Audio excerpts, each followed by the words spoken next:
What's up, y'all? Welcome to the Dream Cancel podcast, and this is episode 17 of Dream Cancel Live. My name is Desmond De La Ghetto, and on today's show, we're going to talk about ways to deal with nervousness and anxiety, stress, all that when playing King of Fighters 13, or you could apply it to any other fighting game that you want. And without further ado, I would like to introduce the discussion panel for tonight. New York, we got Malik. What's good, man? What's up, Des? And also from NYC, we got Kira. What's going on?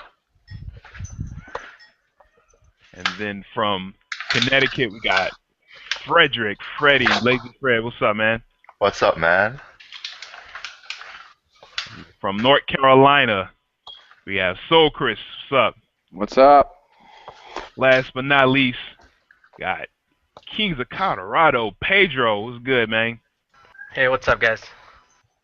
All right, cool. Thanks for coming on the show, fellas. And if you're watching right now, and for all the people in the discussion panel, please tweet the last tweet at the Dream Castle Twitter to let people know that we are live right now from YouTube on dreamcancel.com. And before we go into the main topic, we're going to talk a little bit about Northwest Major 6, East Coast Throwdown 6, 2014. But I would like to share with everybody some posters of upcoming tournaments that's going to be happening this season, this weekend, this month, later in the season, early summer. But let's give some shout-outs. Shout-outs to Team Chaos. Shout-outs to Kings of Colorado. Pedro, man, are y'all like streaming at a different time? Are y'all doing some kind of new schedules or anything like that? 'Cause I saw something on Twitter saying that y'all are trying to do something new. Yeah, no, we actually have the same times. We're just working on something that we're trying to do here in Colorado locally. So hopefully we'll have it ready by the next time we stream. Cool. Sounds good. All right. Big ups to Zero Black from Chile, part of the Dream Council Steam Network. Stream Network, not Steam. Big ups to SLR Rosarito, Mexico, also part of the Stream Network. Big ups to FM Soy Kings Online. And we also have T-shirts for sale. Have any of y'all copped any of them? I haven't seen any sale emails. I'll get one. I'm gonna get one this week. Yeah, Actually, let me order one right now. I have a couple of them from way back. Oh, really? How many you have? Yeah, I bring them to every major I go Yeah, to. He does. Oh, damn, dude. Big ups, man. Like way back before the link was even public, I bought a couple of them. Oh, really? I got the Yeah. one with the geese input, like real inputs for real men. Hmm. Yeah, that one's my favorite. There's the Raging Storm command, and it says like real inputs for real men. Only the people who plays like SNK games knows what's up. Oh, word. That's love, man. Thank you. Yeah, and then I got the vanilla Dream Cancel one. Yeah, just the logo. Like one of these? Yeah. Yeah, the black and white. Yeah. Oh, yeah, yeah. This one Yeah, is my favorite. $13. So, yeah, they're all for sale. This one is They're all pretty cheap compared to other competing brands out there. So yeah. definitely pick one up and support. We're not like making whole lot of money on this, so. Yeah, that is true. I mean, we don't have any money, Wait, period. no. Compared to like other shirts out there, other teams they sell like $25 a shirt. Oh, $13 yeah. It's a steal. You can get like two of them. Oh, yeah. Buy two and give one to your friend. Yep, and also, I'm gonna try to get up on this, but I know that the Spreadshirt site, they have shipping sales. So if you buy like two, you get like both of them free of shipping or something like that. So yeah, go ahead and check it out. Stay tuned to the Twitter, and the shirt's gonna be on sale until Evo. Tournaments coming up this weekend. Oh yeah, Team Stickbug signed a catastrophe. Malik, you can tell us a little bit more about this one. KOF will be there. Usual time starts at 2 p.m. Eastern Standard Time. 2 out of 3 whole tournament, because we run a bunch of games and KO takes forever. So Okay. All right. that's Cool. pretty much it. Ran on 360. Okay. All right. Sounds good. All right. Next we have UFGT 10 X, the last one, May 23rd, 25th, Chicago, Illinois. I'm going to be there. James Jr. will be there. He'll be joining us shortly. And KOF will be there. Of course. Got a couple announcements coming up that we haven't announced yet surrounding the tournament. So go ahead and go for one last time. Next up is Japanawa 2014. That same weekend, 24th, 25th. And Team Lago will be streaming it. So if you want to check out some good Mexican KOF action while you're watching UFGT, go ahead and load it up, Team Lagos. Or if you're in the area, Tijuana, Mexico, go ahead and go. Hopefully, we'll get a good report from either El Coates or David Kong about Japanawa. So go ahead and check it out. Bloodbath and Beyond, June 14th, 15th in Waterloo, Iowa. Oh, God. It's cool. It's cool, man. It's cool, man. Bless you, bless you. Allergy season is, oh, my God. It's cool, man. Just get you a little Benadryl. It's cool. Yeah, man. Shouts out to the Capri. Yeah, KOF will be there. Blaze Blue will be there. Street Fighter, Marvel, typical games. And we'll be there. Minnesota, maybe some Chicago players. Go check it out. Here's the bigger banner. If you want to know more information, go on Dreamcast. Go on the tournament section forums. And then from there, should be some more links to their Facebook. And then another link if you want to pre-register. So go check out Bloodbath and Beyond. And then CEO 2014, June 27th, 29th. Yeah, in Orlando, Florida. Yep, Wyndham Resort in Orlando. Go ahead and check it out. Sponsored by Teespring. I got my shirt. Didn't y'all get y'all shirts? A CEO? Yeah. Did any of y'all chip in for the little game sponsorship, Freddie? No. You didn't? Damn. All right. Well, I actually I have a lot of things to say about that, but I mean I don't think buying a shirt means supporting the game. I mean it's a totally different thing. It's just a gimmick to get people to support CEO. Yeah, that's I mean it's a good tournament, but I mean equating the two, what buying a shirt as supporting the community or the vice versa, not buying a shirt is not supporting the community. That's different. Yeah, I know what you mean. I definitely know what you mean. But I could respect the hustle. You know what I'm saying? So, but I mean, yeah, I understand. Like, just because you didn't get a shirt, that doesn't mean you're not supporting the game. So it's all good. And then Evo 2014. Of course. Yep. I'm gonna be self-explanatory. Yep. We don't need to say too much about it, man. It's gonna be a party. I got my ticket reserved. I got my registration ready. I'm ready to go. July 11th. Let's go. So, why don't we talk a little bit about Northwest Majors that happened in Seattle? Pedro, you was up there, man. How'd you do? What'd you think of the event? Overall thoughts? Well, I tied for fifth with Cane Blue River. The event as a whole was great, man. It was a great event. I think it's one of the best events this year for sure. There was way more setups than SoCal had. That was one of the plus parts. And the competition was pretty good too. They had Tokido was there, Reynolds was there, Romance, two guys from Las Vegas, and of course the Seattle players, which were actually pretty good. Yeah, Perenni was there, Matador was there. Yeah, and the guys from Oregon, Joel, Daniel T, and Darwin, which were actually surprisingly pretty good. I didn't think they were that good. But yeah, it was a really good event, man. I really enjoyed it. The Kingston Co guys, the rest of the crew enjoyed it as well. All right. Okay.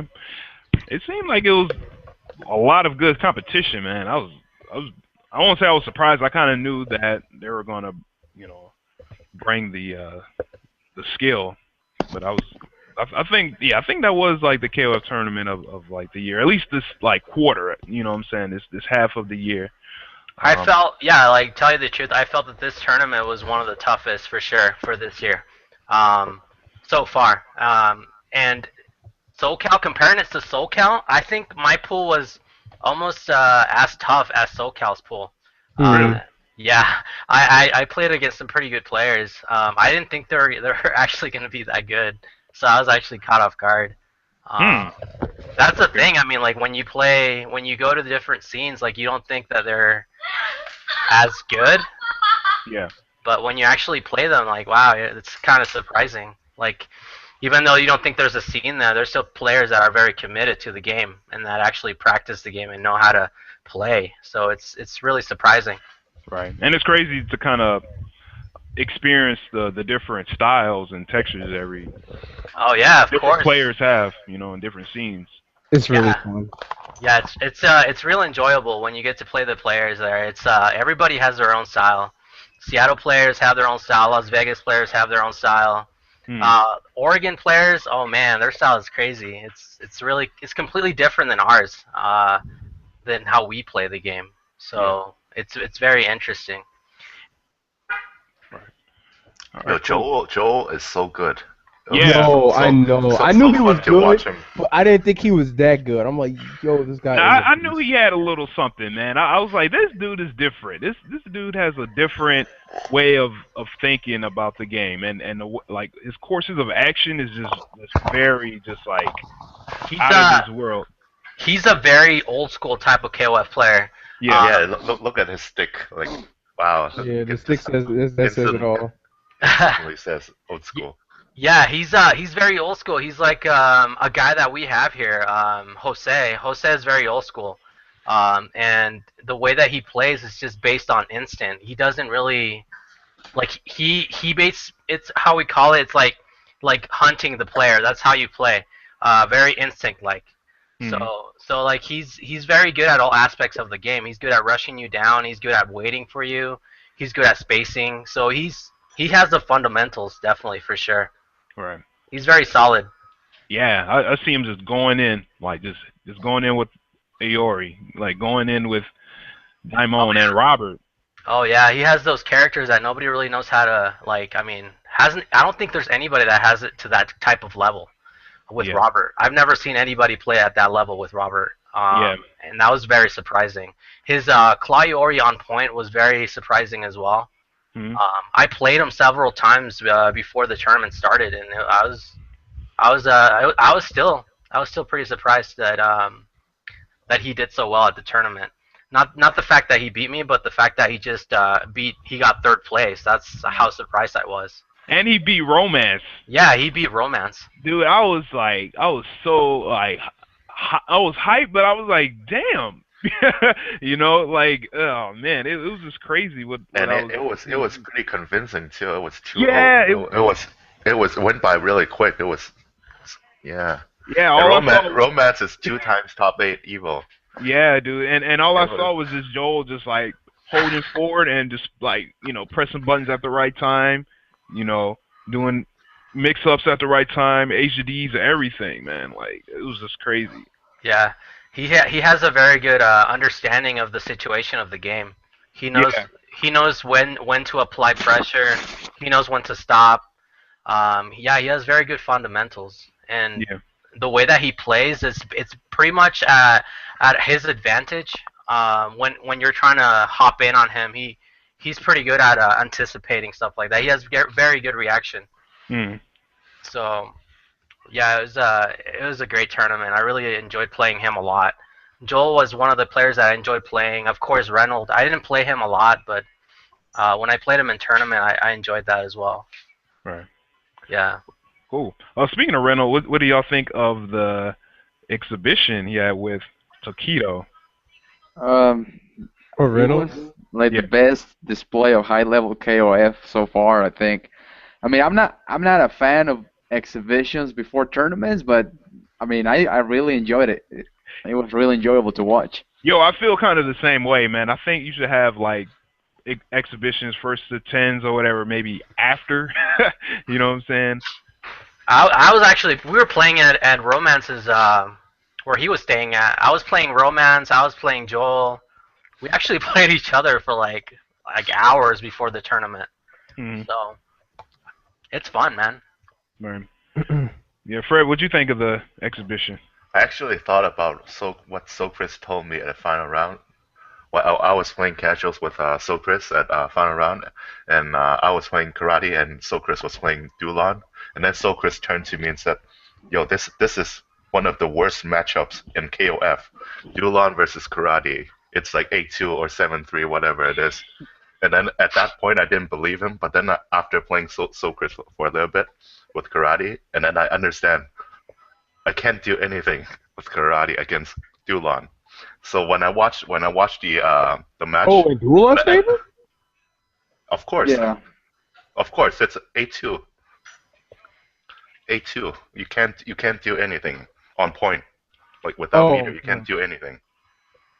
Is it because of his reach? Karate's Probably reach? because he can't punish. He can't punish like. No, because Right. Rec has beat everything. You can't jump in, and then yeah, you can't reach. You All can't do anything. of Karate's jumpings lose to Rekas, and if he doesn't have any meter, he can't really punish it. It's only on point though, only on point. I think it's Yeah, only on point. Only on Yeah. point. Yeah, so and then yeah. So when I watched the money match, yeah, and then I instantly know what's up. So yeah, and then Tokido realized it too. Like after like a couple games, he immediately switched over to EXERE on point, Right. and that helped him a little bit, but still. I think it's that bad. Wow. Because I've never played. I haven't played that matchup much, so I wouldn't know.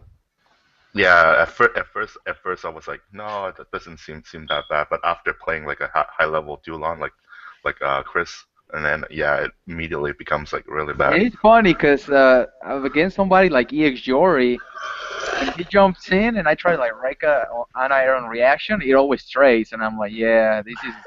And when I play versus Sakurati and they try to hop and I Reika, it always like beats it clean for some reason. I was like, yeah. Yeah, EX Flame CD always trades with his Rekka. And it's actually better trade for Flamiori. Yeah. Yes. That's why I think it's a good matchup only on point, because if he doesn't have any meter, you can like get free chip if he can punish the teleport, yeah. Yeah. Plus you're anti-airing him every time, and if he just stands there and do pump, you can use the foot to like make him move, you know. Don't just stand on one place. I was actually kind of surprised that Reno kept getting him with that anti-air. Like he just kept jumping over and over again. Yo, Yeah, how because fast is that because you Rekka, won't man? believe it. Like jump CD, jump D, every button loses to Rekka. It's How unbelievable. fast is the start of that? Y'all know? Offhand? One second. Off of Rekka? Yeah, the first one. Yeah, I'm not sure. One second. Because if it's anti-airing people, man, it must have some sort of speed. And we have James Jr. What's up, James? Hello, can you guys hear me? Yeah. Okay. 7 frames. That ain't bad. Yo, James, we were just talking about the Reno versus Okido exhibition Oh, okay. at Northwest Majors. And we're talking about Dulon versus Mr. Karate. You have any input on that or thoughts about that matchup? I guess. I don't really have an experience for that matchup, but I guess Duan could try to keep Karate away. But that's pretty hard in itself, so. I think Karate's best option is down A against Dulon. So maybe up close. I don't know. I play Alan's Dulon all the time, so I don't really have that much hard time playing Dulon. Dulon is one of those characters that you need kind of matchup experience too. Yeah, like I was gonna say, like I don't know how close Tenkawa is or any of those guys are to Tokido, but I was kind of like, I was disappointed that he showed so much unfamiliarity with the dual line matchup or whatever. Like if anything, Because like I think EX Shori can do if Dulon does the 3 Rekkas, right, and he can do a Rekka, right, after No, Dulon does the 3rd. He Well, can't. only EX. Yeah. And Only EX? only if he does like a light Rekka teleport. It depends on which teleport he does. Like yeah, it depends on the spacing. only level 2 is a guaranteed. Hmm. Yeah, it's not a free punish. But then like it's just like I saw he put himself in positions where like he didn't have to be in and stuff. I was just like, oh man, like. He well, like I was surprised that he didn't just command throw him enough. Like he wasn't really doing command throws. Yeah. And like when he picked Vice, I was like, maybe he should put her second or whatever. So if he does get matched up against Duelon, that's a free punish for the regular teleport, you know? Yeah, something like that. I don't know. I didn't really have a hard time against Reynolds Dulon. I don't know. It seemed like character unfamiliarity, like Yeah, that's what it really seemed like. It looked like that. Yeah, kind of. Like, he just kept jumping every single time. Yeah. So, what did y'all think about the grand finals? Like, did you think Taquito just kind of scoped them out during that exhibition? Oh He yeah. sat up pretty much. We thought about Reynolds all day, man. No, Yeah, I'm pretty sure he did. this is the hallmark of a good player. Like after he loses, it recovers so fast, came back and win it. Right? Like I mean, how many people? Like even if you like, how many people here can like lose like a first to 10 and then come back like the day after it and win a tournament? Me? I did it. Yo. You think he watched the matches, or I don't like know, man. saw the archive? Like he's constantly busy, right? Like Yeah. Tokino has like enters so many different games and he makes it far in every game. I'm not sure actually has how much time he has to actually. What did he play? Marvel, Street Fighter, and KOF, right? Yeah, and I think he won like a couple other games. He won the Street weekend. Fighter. And he won KOF. Yeah, and he also made it far in Marvel, I think. Well, He did. Top 8 or something. well after then, like, yeah, I think, and then I think like he also entered like Blaze Blue and Guilty Gear or something. He did. I don't think he would enter Guilty Gear. Maybe BB. Yeah, maybe PB. Yeah, PB. I heard Tokido doesn't play anything more than 3 games now, so that might have been just it, like KOF, Street Fighter, Marvel. What you was gonna say, Pedro? I was gonna say that after the exhibition, like I think like 2 hours after that, they actually played another set, and Tokido won that set. Another wow. set of 10, or Was it recorded? 5? No, it wasn't recorded. It was just Oh off. no. Yeah. So I heard Reynolds told me that because he came to our room. How many So- did they play? I think it was a first to 10. I think Tokido won. I'm not sure. He didn't tell me the score, but I know that Reynolds didn't win the set. So Ooh, so I think he studied him right there. damn. That's smart. Yeah, man. Adaptation. Cool. Well, I got- go ahead, Pedro. No, I just gotta say, man, Tokido is one of probably the best players in every single game right now. Probably. I think he's hands down the best player. He's hands down probably the best player. He has multi-game, very good adaptation.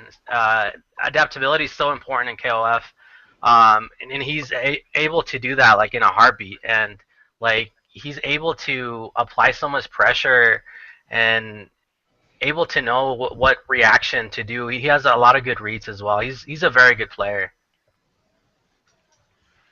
All right.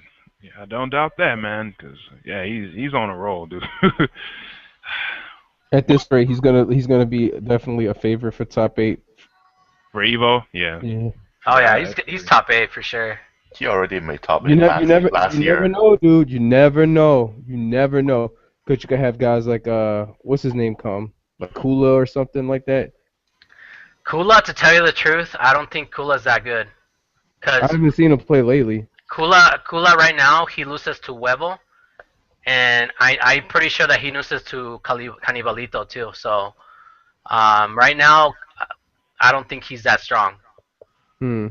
Well, I mean, even in this, like, 'cause that usually happens, Joe. Like somebody, like a player or two, sneak in the top 8 who just like aren't the favorites. Maybe 3, and it's not even sneaking. It's just like they're like overlooked. Like You never Yeah. know. Like Mr. KOF could like really step it up and get in the top 8 this year. Could be his year. Yeah, that's true. Anything is possible, man. And it's like it's not random either. Yeah, it's evil, man.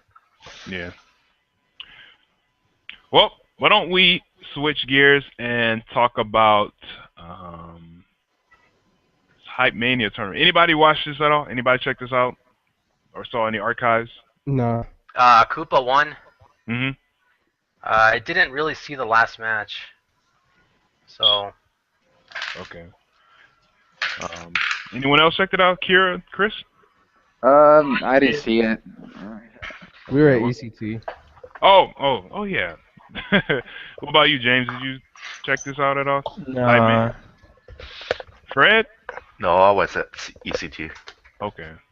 All right. All right. Well, we'll change it up. All right. Let's talk about ECT. So, for those that didn't check it out or that wasn't there, how was it? I had fun, even though I didn't play. It was pretty enjoyable to watch.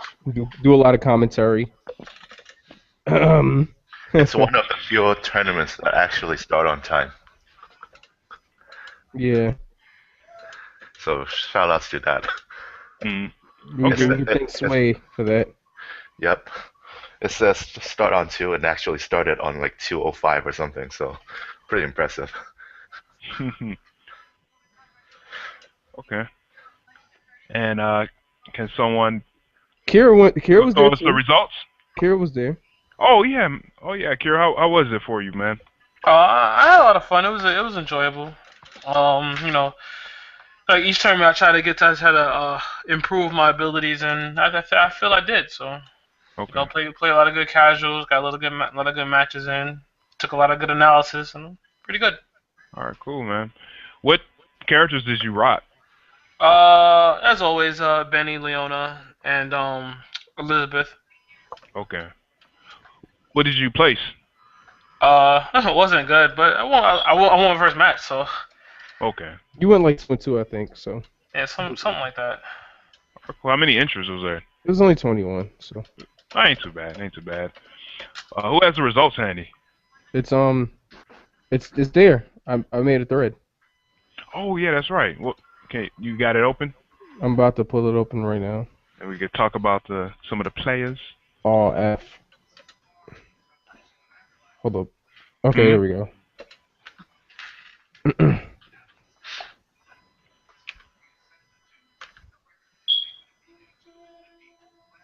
You want me to screen share it or? Oh no. You could just read it off. Oh, okay. Oh yeah. First was King Blue River. Black Ops King Blue River. DJ Hoshin, sponsored by Xanadu, and I don't know what DCB is. Dream So- Castle. Dynamic Beatworks. Oh, those guys. Okay. Oh man, I That's thought cool. it was Dream Castle brother, man. Dynamic Custom Revolution- Beatworks, I think, yeah. What is that? What is that? A headphones? No, those are the people that make the beads and stuff. With the characters. Oh, beads work. Oh, okay. I thought you said beats, like Beats by Dre. Dr. Dre in here. Okay. Real Revolution Gaming's Flocker got third, and Okay. our very own Lazy Freddy got fourth. All right, And, cool. yeah, that's pretty much it. All right. How was the matches from your perspective, man? Because you was commentating, all right? Like it wasn't bad, but it could have been a lot. It could have been a lot of better things. I don't know. I'm a harsh critic, so people take the things I say very negatively because I have high expectations. Yeah, overall, even though I think I placed fourth, I think I played like a crap this weekend. No disrespect to everyone I played, but I just wasn't playing that well this weekend. How come? Lack of preparation. I wasn't even gonna go until the last minute, until some of the guys said, "Oh, let's go Korean barbecue," and I was like, "Oh yeah, I'll just like go." Yo, I saw that picture that you Yeah, have in the thread.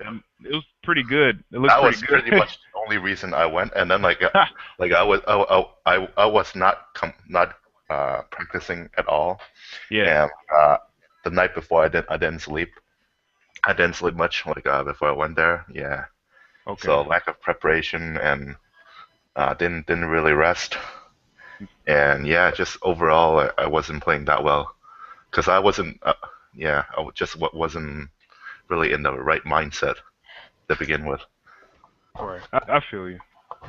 Korean barbecue was hype, yo. Even though I Yeah. almost died. Yep. I was dying while having the good food. It's like this is one of the few ways I want to die. I want to die from good snoo or eating like good food. Yep. Right. But yeah, the overall tournament was pretty fun. Even though there weren't as many entrants this year because the date was kind of bad. It was Mother's Day's weekend, Mm-hmm. and also it falls on the same day as a lot of commencements, so a lot of people were graduating. They couldn't come, so Oh, that's yeah, right. that's all. So Yeah. the entrants were a little bit lower this year, but still we got a lot of good players like King Blue River and Flocker. They came out, so yeah. Overall, it was a good tournament. Okay. Cool. Good to hear that it ran well. Yep. Yeah. All right. All right. Cool. Another tournament that happened that weekend, James Jr. You can give us your input on this one right here.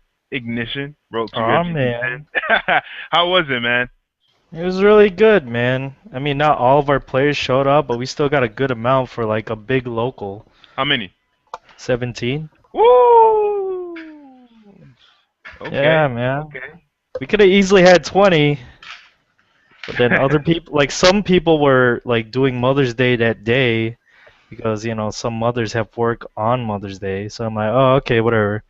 See you next time. And then, yeah. Yeah, other than that, it was fun. It sucked we couldn't get anything on stream. Oh, you have anything because- recorded at least? Yeah, Black Rose does, but he's like somewhere right now, and he's not gonna upload it to like After UFGT? probably next week. Okay. So, All right, cool. yeah. We'll check it out, man, and see how y'all playing and stuff like that. Did you enter? Of course. Okay. What was the results, man? I haven't seen no results anywhere. Oh yeah, 'cause like I'm still waiting for full results from somebody, but nobody's okay. like posting up. But I remember like top 4. Okay. It's me, and second's Mario, Oh shit. and then third is Flanagan, Okay. and then fourth is Yo, Humbag. that guy has gotten so good over the past like 3 months. Yeah, man, 'cause you know why? 'Cause I got him to come out to offline gatherings. He plays online a lot. Yeah, he does. Yeah, yeah. When I Playing first quite a played bit, him, Chris? he wasn't that good, but he really stepped it up over the last few months. Most Oh, really? definitely. Oh, cool, man. Oh, Flanagan's from Chicago. Yeah. I think I played him like last week. Oh, really? Yeah. How was that? I don't know. I only played like a couple games. Oh, okay. All right. But yeah, it was a good turnout. Good, fun tournament overall. And oh yeah, and most of the KOF players, like most of the raffles too, was won by KOF players. So Oh, I was awesome. like, y'all should have entered KOF. Y'all, we won all the raffles. Oh So I man, was lucky like, day. yeah. Word. Cool. It's good that y'all had fun. So it's some good preparation for UFG 10. Yeah, most definitely. Cool. We had a tournament that exact day, man. Oh yeah? Yeah, we did. We only had 5 people, Damn. so we Man. did. Yeah. So we did some round robins, But yeah. You guys Hopefully, just came to Ignition, man. yeah. I know. Just said, alright. Just spend the UFGT money. Yeah. And go. It's cool though. All right then. Was there any other tournaments that happened that weekend that we should talk about, or should we keep going forward? Keep going. All right, cool. All right, Fred, why don't you take the mic and cover what's on the front page of DreamCancel.com, sir? All right. Let me start the screen share. All right. Can you guys see it? Yeah. All right, so this week on Dream Cancel. So the first story, shout outs to Tencent from China. They're holding a big tournament for 2002 UM. It's gonna have over $12,000 US dollars in total prizes. So shout outs to those guys. And yeah, so this tournament is like very big. It's gonna have like an online qualifier, and several thousand people have already signed up. And Ooh, from man. those people, yeah, that the game is actually really big. Like if you log on to QQ and then go onto their online versus platform, you actually see like at any given time you see like thousands of people like playing at any Damn. given time. Yeah, Man, I wish I could play online in that. yeah, you have to be living in China, otherwise online's gonna be pretty bad. Yeah. But But China's pretty big though, right? Compared to US, you know? it's about the same size. Yeah, so I mean, what Most kind people of live on the coast, though. Oh, like real close together? No, yeah, all of the cities are really big, and most people live on the near the sea on the west coast, east coast. Oh, I But feel you. Yeah. It's yeah, not yeah, like USA, we all kind of spread apart. yeah, Okay. I see.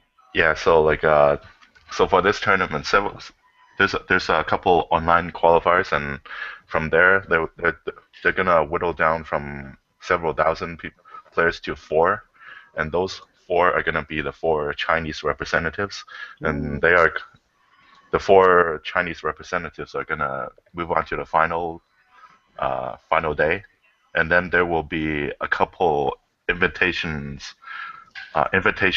players from Japan, Korea, Taiwan, and Hong Kong, and from there they're gonna fight for those $12,000 prize money. And yeah, so it's gonna be really hype, and they put on a really good show. Like last year, they actually did a similar tournament for 98 Final Edition. Hmm. Yeah, the prize money was the same, and I was watching the archives, and yeah, they put on a really good show. A lot of people were spectating it. It's totally esports, and I think last year ET won first place, and Shanghai got third. Hmm. Yeah, Okay. so this year we're gonna see uh, who's the best Yeah. I can't in wait for that. 2002 That should Yeah, be good. And Tencent, they're responsible for the Zhuangdu Jingwan game, right? yeah. Yeah. Okay. US release though. Yeah, I hope SNK makes like a 2002 and 98 Final Edition on Steam at some point. Yeah, me too. Especially 98 FE.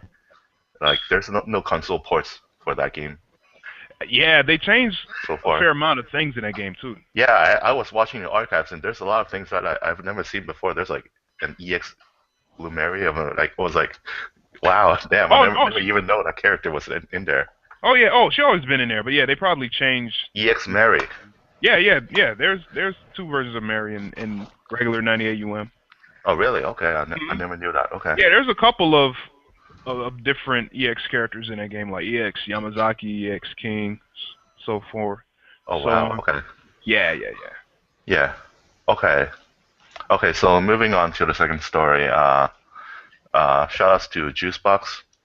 Put out a second tutorial for how to play the neutral game. So as usual for the Juicebox tutorial, so he goes into the game and talks about a different aspect of the game in depth. So check it out. Cool. Then y'all watch it? No, Not really. I've been like kind of. Yeah, I've been busy. Okay. Yeah. Okay. Yeah. Okay. All right. Yeah, so yeah, as usual, Juicebox's tutorials are really good for beginners. He has a talent for explaining things really clear. Mhm. So yeah, definitely check it out if you're still learning the game. And then and then we have a couple exhibition matches posted on the front page. The first one is Huevo versus Koopa, two of the best players from Mexico. So check it out. I haven't seen this yet, but I'm sure it's good. Yeah, they have a mirror match between Oh, it's a mirror match. Mr. Karate, EX, Iori, and Kim. Kim. So Oh, if you team play with top those tier. characters, it should be good. Team top tier. Yeah. This is the future, man. I'm telling you. Yeah, and it's almost, how long is that video? Like an hour or something, maybe less than that. Yeah, it's the That's first in to Korea, 15. yeah. It's the first to 15, so it's gonna be long. Yeah. All right. So another story. Athena punishes. How to punish Athena when she does the butt. Yeah. So But Phoenix Arrow. if you're having trouble against Athena, check out this video. Hmm. Okay. Another exhibition match. Salem versus Luisha. When Luisha went to France for what's the tournament that he went to? I think it was Stunfest. Yeah. Salim. Stunfest. Salim. Yeah. Salim. Salim. Salim. Salim. Yeah. When Luisha went to Stunfest, I think Luisha actually lost the tournament. Salim got first. Salim got And Luisha Salim, lost. Luisha, and Luffy. Luffy, oh lo lo lo lo. Yeah. So, Shout out to French commentary. Yeah, man. It's really good. You can hear all that on that first attempt, which is pretty good. Salim, he definitely stepped his game up. Before, I don't even think he was playing much of 13. He was kind of still on O2UM, but he did pretty good. yeah. So check out this first to 10. It's also like almost 2 hours long. This set. Yeah, And- they run it back. Yeah, After so check it out and see if Luisha can get his revenge. I'm not gonna spoil the results. All right, so another more exhibition matches. This time from East Coast, Secret Society. Well, tons of matches there, including some matches in '98, Mhm. and then yeah. All right, so shout outs to Guts from Chile. Yes. Yep, some my 3 and 4 frame safe jump videos. So as Yeah. usual, Guts makes really good tech. Mhm. So check it out. Okay, No, it's funny. I wasn't even going to post that at first, man. I was like, oh shit, I got my player, man. He might use that against me. So I was like, nah. No. Every time Guts puts out a video, you gotta put it out. Guts is that good. Oh yeah, man. It's very informative. You know what I'm saying? So Yeah. yeah. All right, Sure. so the last story that I have is this might be a little bit controversial. It's a Yo. KOF 13 Climax tier list from Arcadia magazine. And let me talk a little bit about this tier list. So on this tier list, you have SS tier, which is EX Iori, S tier Mr. Karate, and double A tier is Kim and Iori. And then at A tier, there's Kyo, Hua, and Chin, and B tier is EX Kyo, Vice Shen, Takuma, and Benimaru. And C tier is everyone else not mentioned.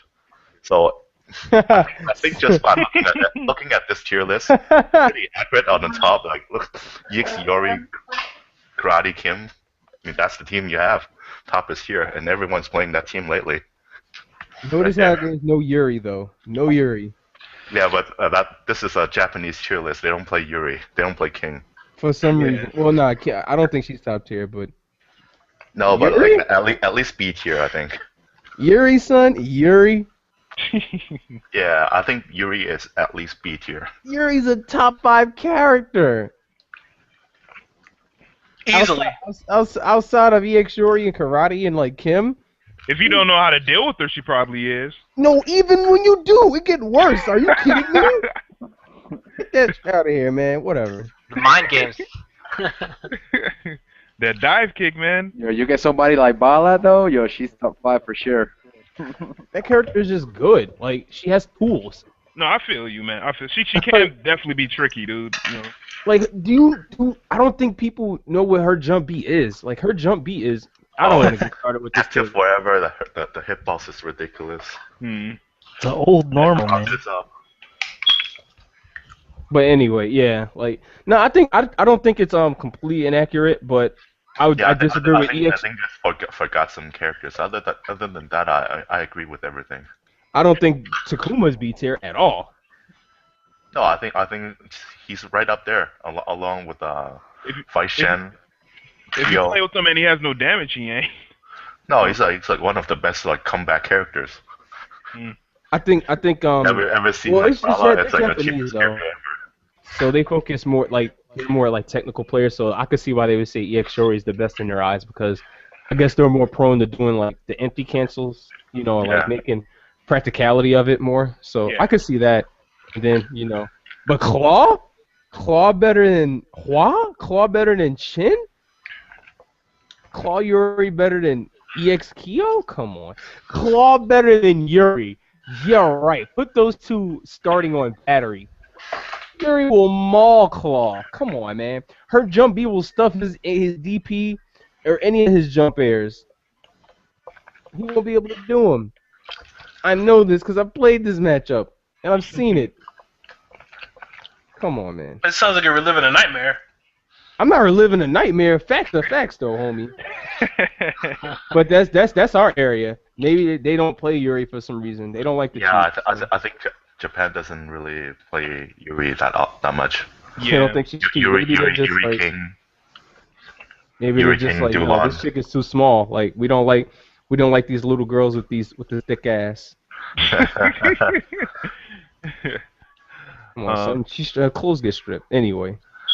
Yeah. Well, the Yeah, but articles we have- on that note though, like other than that, like other than they omitted a couple of characters, like I think a couple of characters needs to be on this list. Other than that, I think it's pretty good. Yeah, so that brings me to a second point that I have. Like a lot of people like all the characters shown here. That's pretty much what we see in tournaments nowadays, especially at the top. EX Yori, Karate Kim, Kyo, like these characters are what we see in tournaments. Like We don't really see that much Kyo, to be honest. Like on a real. like EX Kyo. Yeah. EX, not regular. Yeah, because you gotta specify. Yeah. So like, what do you guys think of like a racial tournament? Like back in like 02 and 2002, like people would do like a racial tournaments. Like the top tiers would have like a higher point Point value. distribution, and then if you pick a top tier, you have to pick like a lower tier characters to balance out your team. What do you guys think of that? Nah. I think frankly- that would work in this game because everyone's tier list is too different. Like Like someone just have to make one, and then everyone will stick with it, and then you can change it over time. I mean, because quite frankly, the meta now is just like, all right, Kyo, Kim, Karate, slap whoever else. Like, Yeah, I mean like it's getting boring because like everyone's playing. the same- it's boring. Yeah, everyone's playing EX Yori, Karate, and Kim or Chin. I don't see 75% of the rest of the cast. Yeah, like I don't even you see only Benny see Maru like that Benny. much or Hua. Like We need, it's like, we these need characters are more good. like Joe, man. We need more of Joe. That character's good. No, that character's actually. I think that character might be B tier. Like the player Joe, man. Yeah, we need to see like more Robert or someone. We need more Kenso. I believe Kenso can do it. Kenso's not bad. Kenso's Kenso's not bad. good. Kenso's good. Exactly. That's a Kenso's character solid. that's Yeah, I actually good. want This is to good. see more like diversity. Like right now, it's getting more and more. It's stale. It's really stale. It's like watching 2K2 UM and I stuff. want like, to see some It's matches. Nameless becoming more and more like Kasumi. Marvel. Like Marvel is suffering the Nameless. same thing right now. You're seeing the Kasumi, same blah, five blah. characters Hmm. over and over again. Like Marvel, you're seeing the same 5 or 8 characters over and over again. Well, those like Marvel games are cheap though anyway. So Yeah. like that's how that's the fate of their lifespan. So Yeah. I don't know how I feel about the whole tier thing, man. And as far as seeing a lot of the same characters, I still feel like it still doesn't make a difference, man. I mean, you have to be good though. You know what I'm saying? Of Like course. you could Of pick course. them or whatever, and you could still be ass. You know? oh Well, yeah, well, no, we see that. Well, a racial tournament is it's not just to balance out like the strings.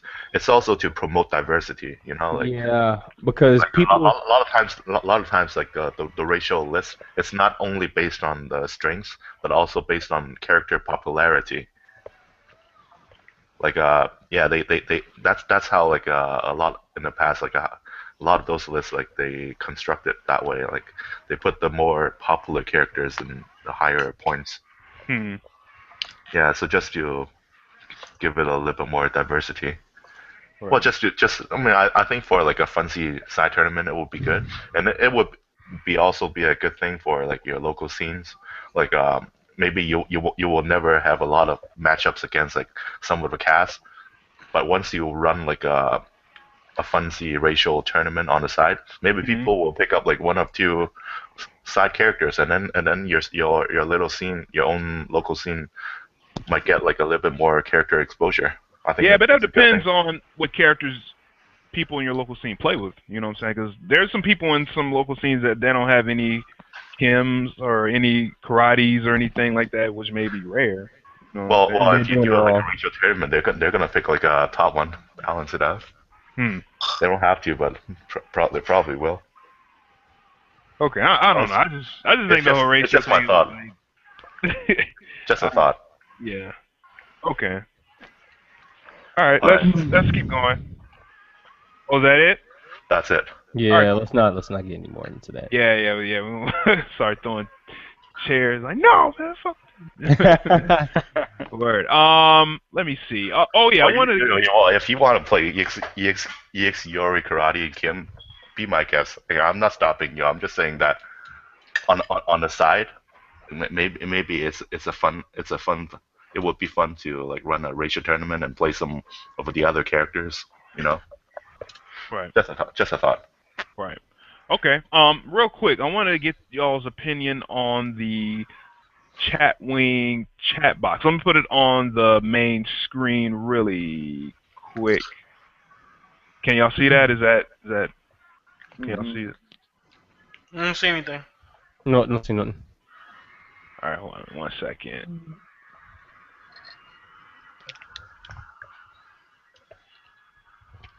All right, y'all see the full screen now, right? And then the infinity. Okay, here we go. Yeah. All right, cool. So, who's tried the chat box? I tried. All right, what are your thoughts? That's awesome. I think it's better than Chatango. I like it. Yeah. Cause I don't have to. I'm tired of making all these different types of like programs and stuff. Oh, use this username, use that. Like this makes it easier. Okay. No, I could just use my Facebook or Twitter. Bam, we in it there. scales better. Like if you have like a high resolution monitor, like Chatango doesn't scale. Like all the fonts will still be really small, even if you like manually try to zoom in. The text will still remain really small for some reason on Chatango, but I think Chatwing handles this a little bit better. Right. Yeah, Okay. so I can actually read. Are any of y'all trying this on y'all smartphones at all, or just through the browser? I just have it. I just use a computer, so. Yeah. Okay. I don't have the app, but I think the chat box actually works on the mobile browser. Okay. Yeah. Yeah, it works on mobile browser. Yeah, so you don't need to use the app if you don't want to. Okay. So, Chris, Kira, have y'all messed around with the chat box at all? I just seen it. I haven't actually Yeah. tried on it. Yeah. Sorry, I can't say that I have. Okay, that's cool. I like Okay. it though. I do like it. Looks nice. Okay. I will say, like, all right, we have 17 people there already. It seems like it's not as busy as Chat Tango, even when we have like 2 or 3 people up in there. So I'm trying to figure out if people are getting messages on time or something. There's like no way to like see who's logged in though. Yeah, I know. The only way you can is in the app. Oh, in the app. Okay. Yeah, if you have the app and you swipe to the right, it'll show like a list of people in the chat room. Like right now, I see you're in there, Fred, and then Macro Beast, and then I have 2 profiles of mine up in there. Oh man, app exclusives. Yeah. Well, actually, I can make it to where you can see who's listed, but it's too big for the widget. You know, it'll kind of like you'll see it kind of cut off or whatever. But yeah, if anyone else that's watching, if you want to try it out, give me some feedback, and if like mad people don't like it, I mean we can go back. But so far, I mean we'll keep messing around with this. I did have trouble putting in links, especially from YouTube. Like it won't like hyperlink. It'll just have like a HTML thing or whatever. Really? Let me try.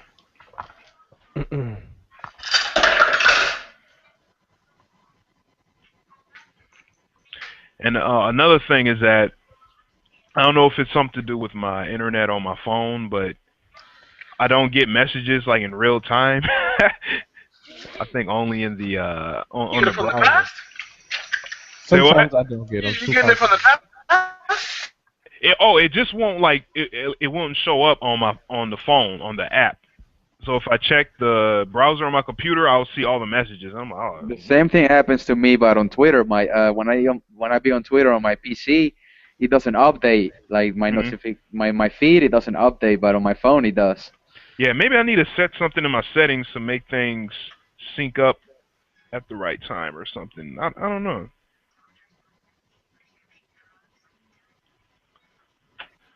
But, Freddie, was you trying to put something in the chat box real quick?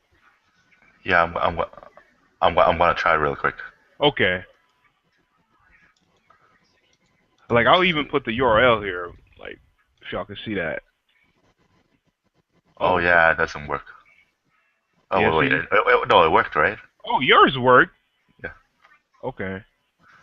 Well, it's actually even embedded the YouTube link. Oh, that's crazy. Okay, now I'm checking my phone and it's not on there yet. I might have to refresh it or whatever. Did Kira get knocked off? I hope not. Is he gone? Yeah, I think he got knocked off. Oh shit. Okay, we'll No, try he's good. He's good. He's back. Okay, got it. Okay. Yeah, you see my URL, it didn't go through. Well, shit. I mean, we could try to figure this out later. No, mine also works. What? Maybe it's just mobile. It's the mobile. You have to. Did you put it through your phone? No. You put it through the browser. Yeah. See, I put that URL through the browser.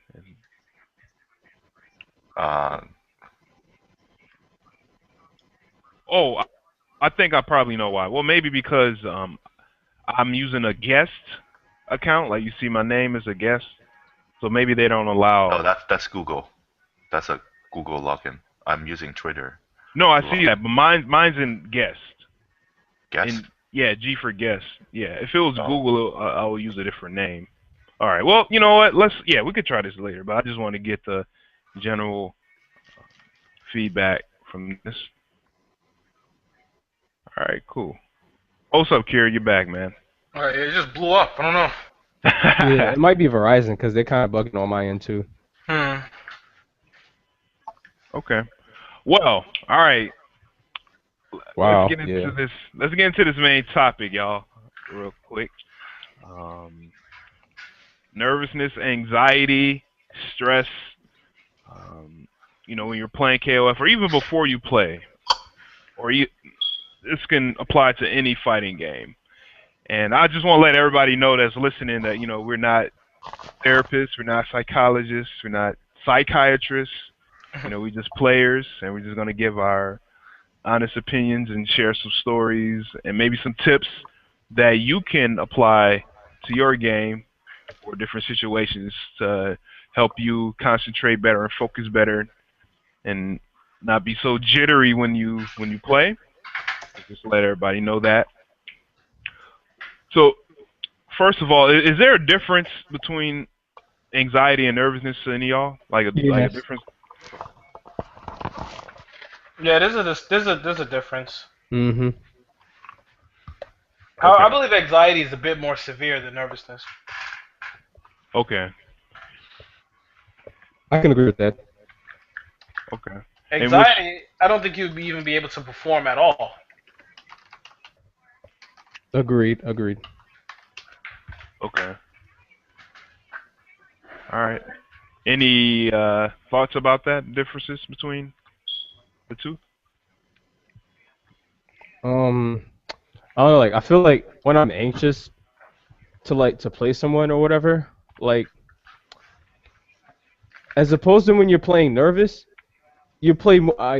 You're more prone to play out of character if you're anxious, as opposed to if you are nervous. Because if you're just nervous, you're like, oh man, like I don't know what's to come or whatever. But if you're anxious, it's like I look at it this way: it's two different extremes of behaviors. Like anxiousness is like the aggressiveness, and nervousness is like you don't know, like the unpredictable or like the underwhelm, like the overestimation. But Yeah, when like you're nervous, everything you can possibly do will be wrong. yeah. That's the perfect way to describe it. Okay. Okay, I feel you. Because a lot of times people can experience a bunch of times, and still feel anxious. I mean, still have like anxiety because they. Well, I feel like that they are referring to different things. I think anxiety more the word has to like relates to like the nervous response to like something that might not actually be real. Whereas like nervousness Hmm. is like a natural response to stressful situations. Like an anxiety disorder is like you're reacting to something that may not be even there, right? So if you're nervous, you might be nervous in front of people or nervous in some sort of real situation. I think they're talking about two different things here. Okay. Hmm. Yeah, anxiety is more like a panic attack or something like that. Yeah. Like it's like you putting yourself more out there. It's like jumping off a cliff, I guess. And nervousness is like I know it's a bad analogy, but that's Oh like yeah. jumping off of a cliff or something. And like nervous is like I don't know if I want to do it. Like I'm scared. Like I don't know what the result's gonna be. Hmm. As Yeah, opposed to when you're anxious, you're more prone to like to be an aggressor. That's just that's another perspective. mm, That's Yeah, crazy. and also and also I think that the two things like anxiety and nervousness have a different time frame Yeah. difference. Like anxiety lasts longer. Like anxiety can last like a couple days to a month to a year or even longer. But nervousness is just like the temporary situation. Kind of like in the moment. Yeah. Okay. Pedro, that's crazy. You said something about panic attack, man. Damn. When you said that, it reminded me of a situation that happened in college. This was a sociology class, and towards the end of the semester, we had a group project, and everybody had to present. And there was a group that went up, and I mean, they were doing okay. The teacher was kind of being a little hard on them, man. And then they had this one girl. She presented, her part of the project, and the teacher was kind of like going at her a little bit, kind of correcting her or whatever. And next thing you know, girls started like breaking down, crying or whatever, and had a panic Oh, attack. word? Wait, in college? Yeah. This was in college, man. Well, it was Wow. in college. Yeah, dude. And I was like, damn, dude. It was nuts. So I definitely think it's like anxiety is kind of like like a foreboding kind of thing. Like you don't know what's going to happen, and then when it does happen, like you just fall apart. yeah, it's like the worst thing that could happen. Mm-hmm. Right. Like when I get nervous, I only get nervous. I don't doubt myself, but I'm just nervous because of the match is about to start. It's not something that It I just happens. It's something that just happens. Like yeah, it just feels like you happens. can stop it. It's Yeah, just like you. it's something that you can't really control. Every time that you're going to compete, you're always going to be nervous. Yeah, Yeah. to a degree. But you can psych yourself out. Yeah. Yeah. I feel like I've been doing that. How you do that? I did it over the weekend pretty much. Like I myself is usually like for tournaments, people gotta get pretty. Yeah, put the stuff well some people some don't wash. But I myself have to get That is pretty. disgusting, by the way. Green Cancer do not condone not washing your arses. Yeah, I myself like to get pretty before a tournament. This time I said screw it and I just went in sweatpants. I'm just like I'm like, I don't care. I'm gonna play my game and use because usually if I play in tournament, I won't play to my full, I won't play to my full level because I'm usually nervous or whatever. You know, because when you're nervous, you get tournament nerves. You sometimes you start shaking and everything. So it's easy to lock up. So I was like, That's a panic attack, man. Yeah. Oh yeah, that's Yo. no, some people like some people just to scare. I'm not talking about shaking like like earthquake shaking, but I mean like some people they just kind of shiver because they're just like they're anxious, they're hyped up, and not in a good way, and it's just like because I was playing Rome over the weekend and he was shaking. I was like, all right, damn. Yeah, but, medication. but Kira, you were saying that you like just you were just being comfortable, right? I was just comfortable. I was like, you know what, whatever. Like I played like the first person I played. I'm pretty cool with the guy I've first played, and I was like, I'm gonna fuck him up. Like Okay. that's it. Okay. All right, cool. No, I feel that. No, because if you feel comfortable, like kind of like if you're playing at home or just somewhere else, and you try to bring it outside of where you play, then it could probably help you a little bit. Yeah, I've seen people sit on the floor, some people taking off their shoes, and what I'm saying. He sits on the floor. That's mad old school. Oh, word? Okay. Yeah, but I guess that's how he gets comfortable. Like you just gotta remember, it's just like if you don't play like you're supposed to play, nothing will get done. You'll never win. Never. Okay. Just take a big breath, when you're in there. That's what I do. I take a couple big breaths. Yeah, take a big breath.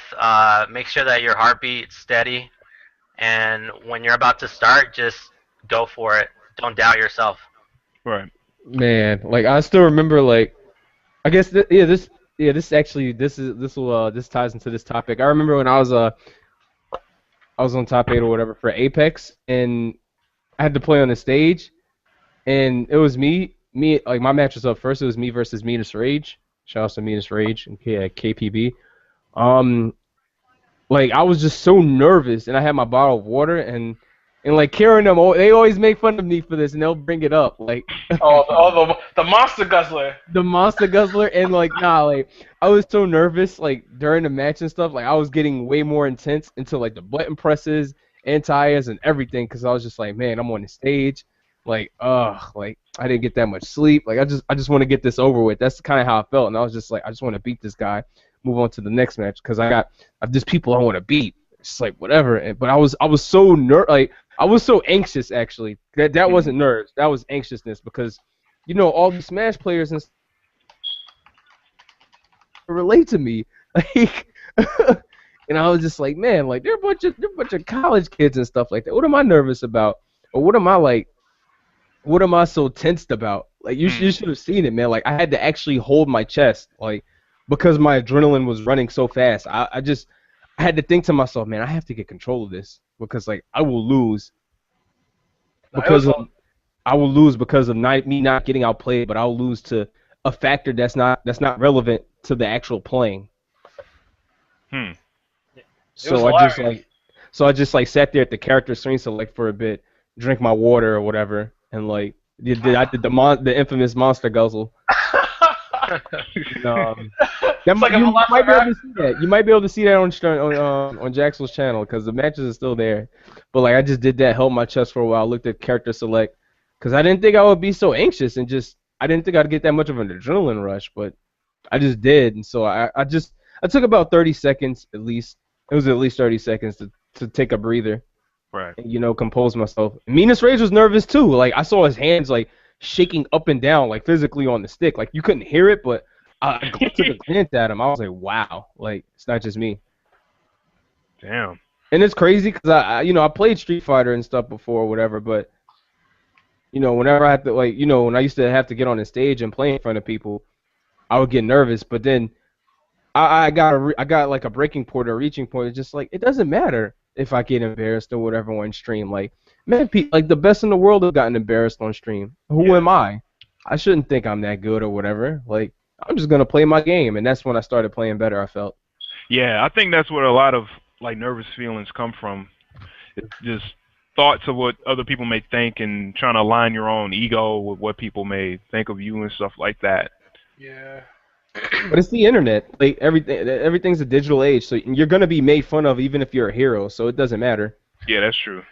That's very true. if no one's talking shit about you, they're not doing things right. Yeah. Well, I guess my commentary was right then at ECT. Yep. Word. Question for all y'all. All right, when you're feeling nervous when you're playing or beforehand, you know what? Actually, no. When you're playing, when you're like in the match and you're feeling that way, do your hands shake? Do you feel like you're not concentrating? Do you feel like you're being kind of distracted, thinking about other thoughts and stuff like that? Like how do you feel like when you're kind of in the moment and you're feeling this way? Fred, you can start. Yeah. By the time if you're already in the match and your hands are already shaking, for me that's really bad. Uh, Usually I try to calm myself beforehand, like like like if I notice that my hands are shaking, like if I'm really nervous in a match, like after that match is done, I will always take a break, like take a deep breath, go back to character select, pretend to have some water or talk to your friend, whatever. Pretend. Yeah, take a break. Take seriously, man. Take like a minute or two. Try to calm Yeah, yourself yeah. down. Try to distract yourself. Like that's one thing I do. Like try to distract myself with something else, and then try to forget what just happened, and then before I jump back in, and that usually works. Other Okay. than that, like I think the emotion is kind of irrational. I mean, there's like not much to lose. Like there's like nothing to lose. Like if I lose the game, so what? It's just a game. I Yeah. might lose the entrance fee, so what? It's not gonna affect me in any major impact or anything. So just keep thinking positively. Uh, if you lose, like it's no big deal. It's just a game. You have to lose before you become great. So just keep this attitude, and Mhm. then you'll be fine. Word. Cool. That's some real talk. All right. James. I don't know, man. You the king of cool, man. You don't never, Really? man. Well, from what I see, I mean, you just seem just like mad, chill, and laid back, man. Do you ever feel like the shaky hands are kind of not focused, kind of like gameplay distractions when you're kind of like feeling nervous at certain points? Oh, I guess every time I face an international player, because I'm like, I don't know anything about them. They're not from the US. What the hell? So that's when I start feeling nervous and stuff. Until like, I guess the first game, if I figure out like, oh, they play like a certain player from here, I'll just pretend I'm playing against him. Hmm. And that's how I approach it. And then other than that, yeah. Other than that, like before I started fighting games, I watched like Daigo vids. I'm like, man, this guy is not expressing anything. Yeah. I'm gonna try and do that. Just be like all emotionless when I play. Seems to work, It does work. but yeah. You said it doesn't, Kira?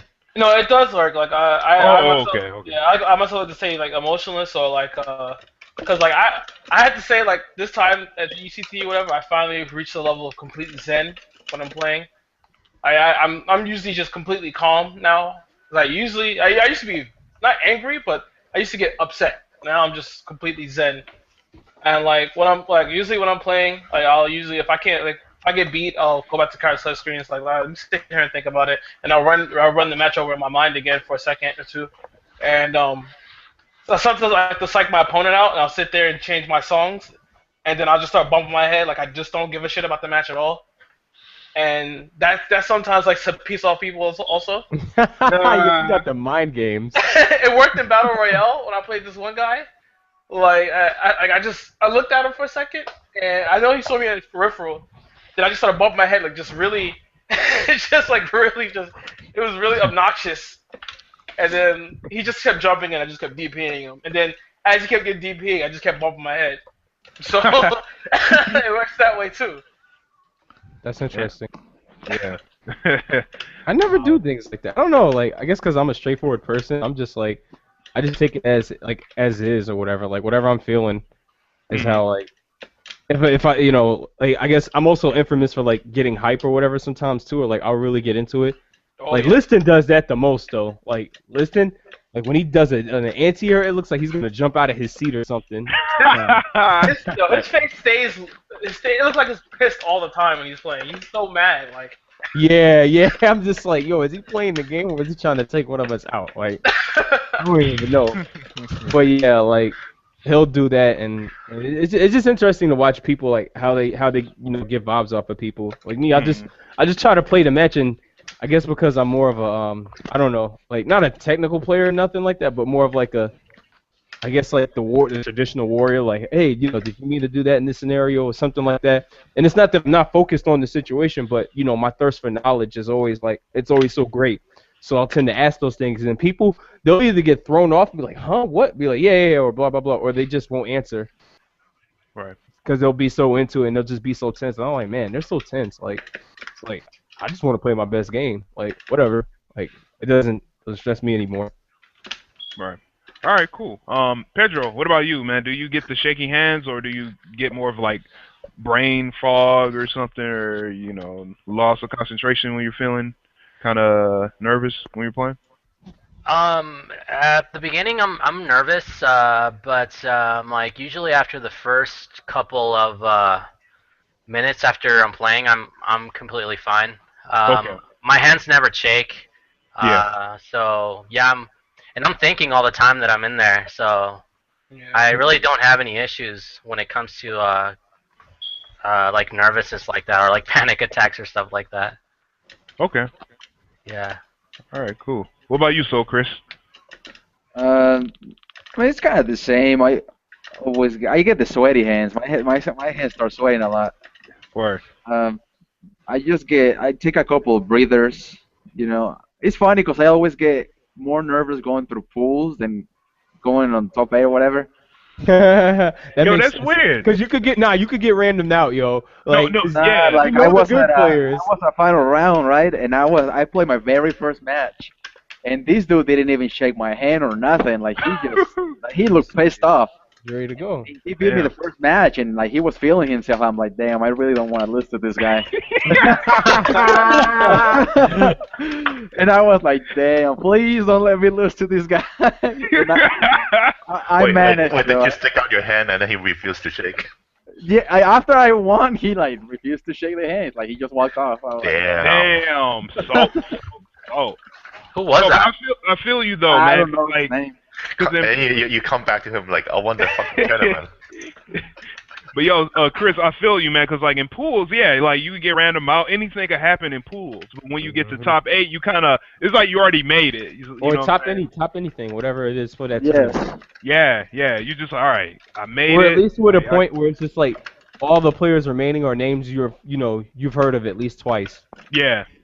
And then like at a certain point, like, well, when I got to top 8 at not top 8, excuse me, top 16 at UFGT, we go on the stage, on the stream, and I was feeling mad calm compared to pool. Play. You know what I'm saying? I was like, all right, yo, if I lose, like, it's cool. You know what I'm saying? I made it this far. We made it. Yeah. You made it, man. Yeah. So yeah, I definitely feel you on that. And some of the Also, other players in my team yeah. felt the same way.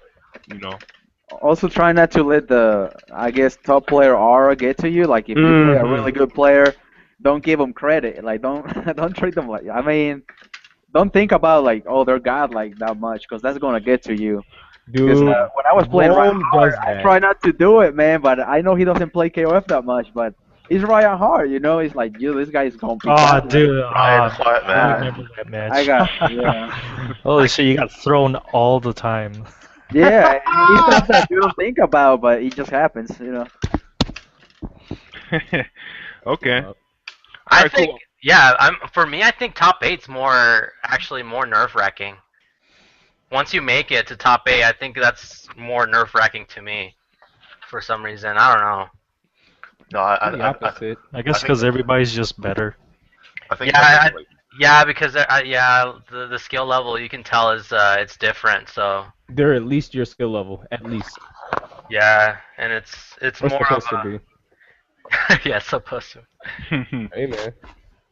No, like everyone talks about the Justin Wong factor, but like when you face against like a top player, like a famous player, you perform worse. And there's actually like a scientific basis behind that. Like people have done experiments for that. Like if like for example, if you practice your jump shoot every day and in front of it, if your friend you make like a certain percentage, what happens if like Michael Jordan or LeBron James is like practicing with you and then you're not gonna shoot like your same percentage, and the same goes for fighting games. It's not the same.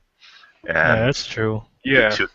to get over that is, I think you need to like really break into the top player status once you became top, and then you say, oh, it's only Michael Jordan. It's no big deal. It's just like a regular guy, and then at that point you become good. But but it's tough. I mean, it's tough for you to if you these are the people you look up to, like you think they are good, but and you're gonna perform worse if you think I'm like not that. gonna lie. Like if I'd have played like Steve H or Combo Fiend in CVS2, I'd be nervous as shit because like those two are my heroes from back in the day. Like I just Yeah, said CVS2, yeah, so yeah, like you know, yeah. I like mean, those two guys. if I'm gonna play like Daigo in Street Fighter, I mean, I'm not gonna play as well. I'm gonna play Not like at first anyway. yeah. So it's hard. It's not easy, and yeah, you have to have the right mindset. You have to treat them as a normal person, and this Yeah. is something really hard to do. And I don't have any like particularly good tips on how to get over this, other than become a good player yourself. Top Yeah. player yourself. Or have enough of an ego to like just be like, okay, I know what they are. Like it's more like just looking at the facts as opposed to just like it's like with the written then I guess settling with reality because it's like okay, you know that player is good. You don't have as many accolades as them, and you're not as Yeah, or famous. But it's or like so or, or what? Like yeah, if or you have yeah, knowledge of whatever you're doing and yeah. you know What? you're competent, just Yeah, believe in that and go yeah. there. One of my friends, like I think Malik, you know him, but I'm not gonna name him. Like the name, my friend, like one of the tricks he used, like when he play against like a good player, he'll pretend that he doesn't know this player. He will turn to this player and say, "Hey, my name is my name. Hey, my name is so and so. What's your name?" Even though the person he's Oh, I know you're playing talking is, about. Yeah. yeah. The person he's playing to is like the evil champ. Yeah, I'm not kidding. Like he's playing against the evil I champ, and he turns to him, think I heard about turns to this. evil champ, and it's like, "Hey, my name is like, what's your name?" And then evil champ turns around, and is like, who the fuck is this guy? He doesn't even know me." And That's Yeah. guess what? Guess Oh, what? I'm My gonna friend try won. that My next friend time won I the match. go. My friend beat him. that's Wow. uh that's what I did against Cane Blue River actually. So you turn to Nick was like, yo, who are you? That's No, crazy. yeah. Yeah. No. I think Yeah. you actually have to I mean, set You play yourself much. goals. Yeah, you have Yeah, to you set yourself do. goals. So like if you're playing somebody that's really good, yeah, like for example like Reynolds, you know, he's an Evo champion. You gotta set yourself goals. You'd be like, okay, I'm gonna try not to get OCV'd by this guy. And it was actually quite funny because the guys from Colorado, they were like, if you get OCV'd by Reynolds, you're out of the Kings of Co crew. So Ooh, I was Damn. I respect that. I respect that. That's that fire on that ass. yeah. So I was like, oh man, I'm gonna try my best not to get OCV'd by Reynolds. So like I went up there, I mean, and I think I did okay against him. So Yeah, ain't no bad. yeah, it wasn't too bad. Hmm. You know, Fred, that's interesting. You said that about the top player.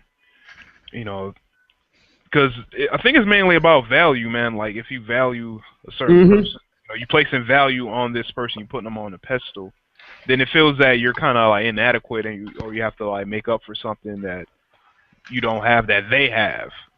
So it can kind of distract you a little bit. So yeah, that's what I kind of get from that. Is it's all about valuing the other person or placing a certain amount of like value on that person rather than putting the value on yourself and kind of understanding that you are like enough, like you are the shit already. Like, Yeah. Yeah. yeah.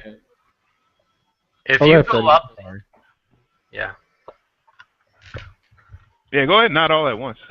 Yeah, no, I was letting them go. That's why. Okay. Yeah, go ahead. Pedro? Oh, I wanted to say if you go up there thinking that you're gonna win, you've already lost. That's one of the things that I always try not to do. Like when I play somebody and I'm be like, oh, I'm gonna destroy this guy. And that's being overconfident. And something about that puts you at a disadvantage because you just don't think about the things that the guy's gonna do when you start playing him. So I mean, when you're more calm and you start looking at every single thing aspect of the game, you have a better clarity of what your opponent's gonna do. You can't just be going in there thinking that you're gonna destroy a guy. Yeah, you need to stay humble. Yeah, you need to You stay need humble. to you think of every player as a threat. Like you need to think that they're really good. Like you don't know this guy, so you need Yeah. to, yeah. You need to have respect, but not not a lot of respect, of course. But Yes, yes. Oh my God, people don't so understand that. so yeah, you have to have those type of that type of mentality when you start playing in tournament. That's very important in tournament. Hmm. So yeah, Yeah.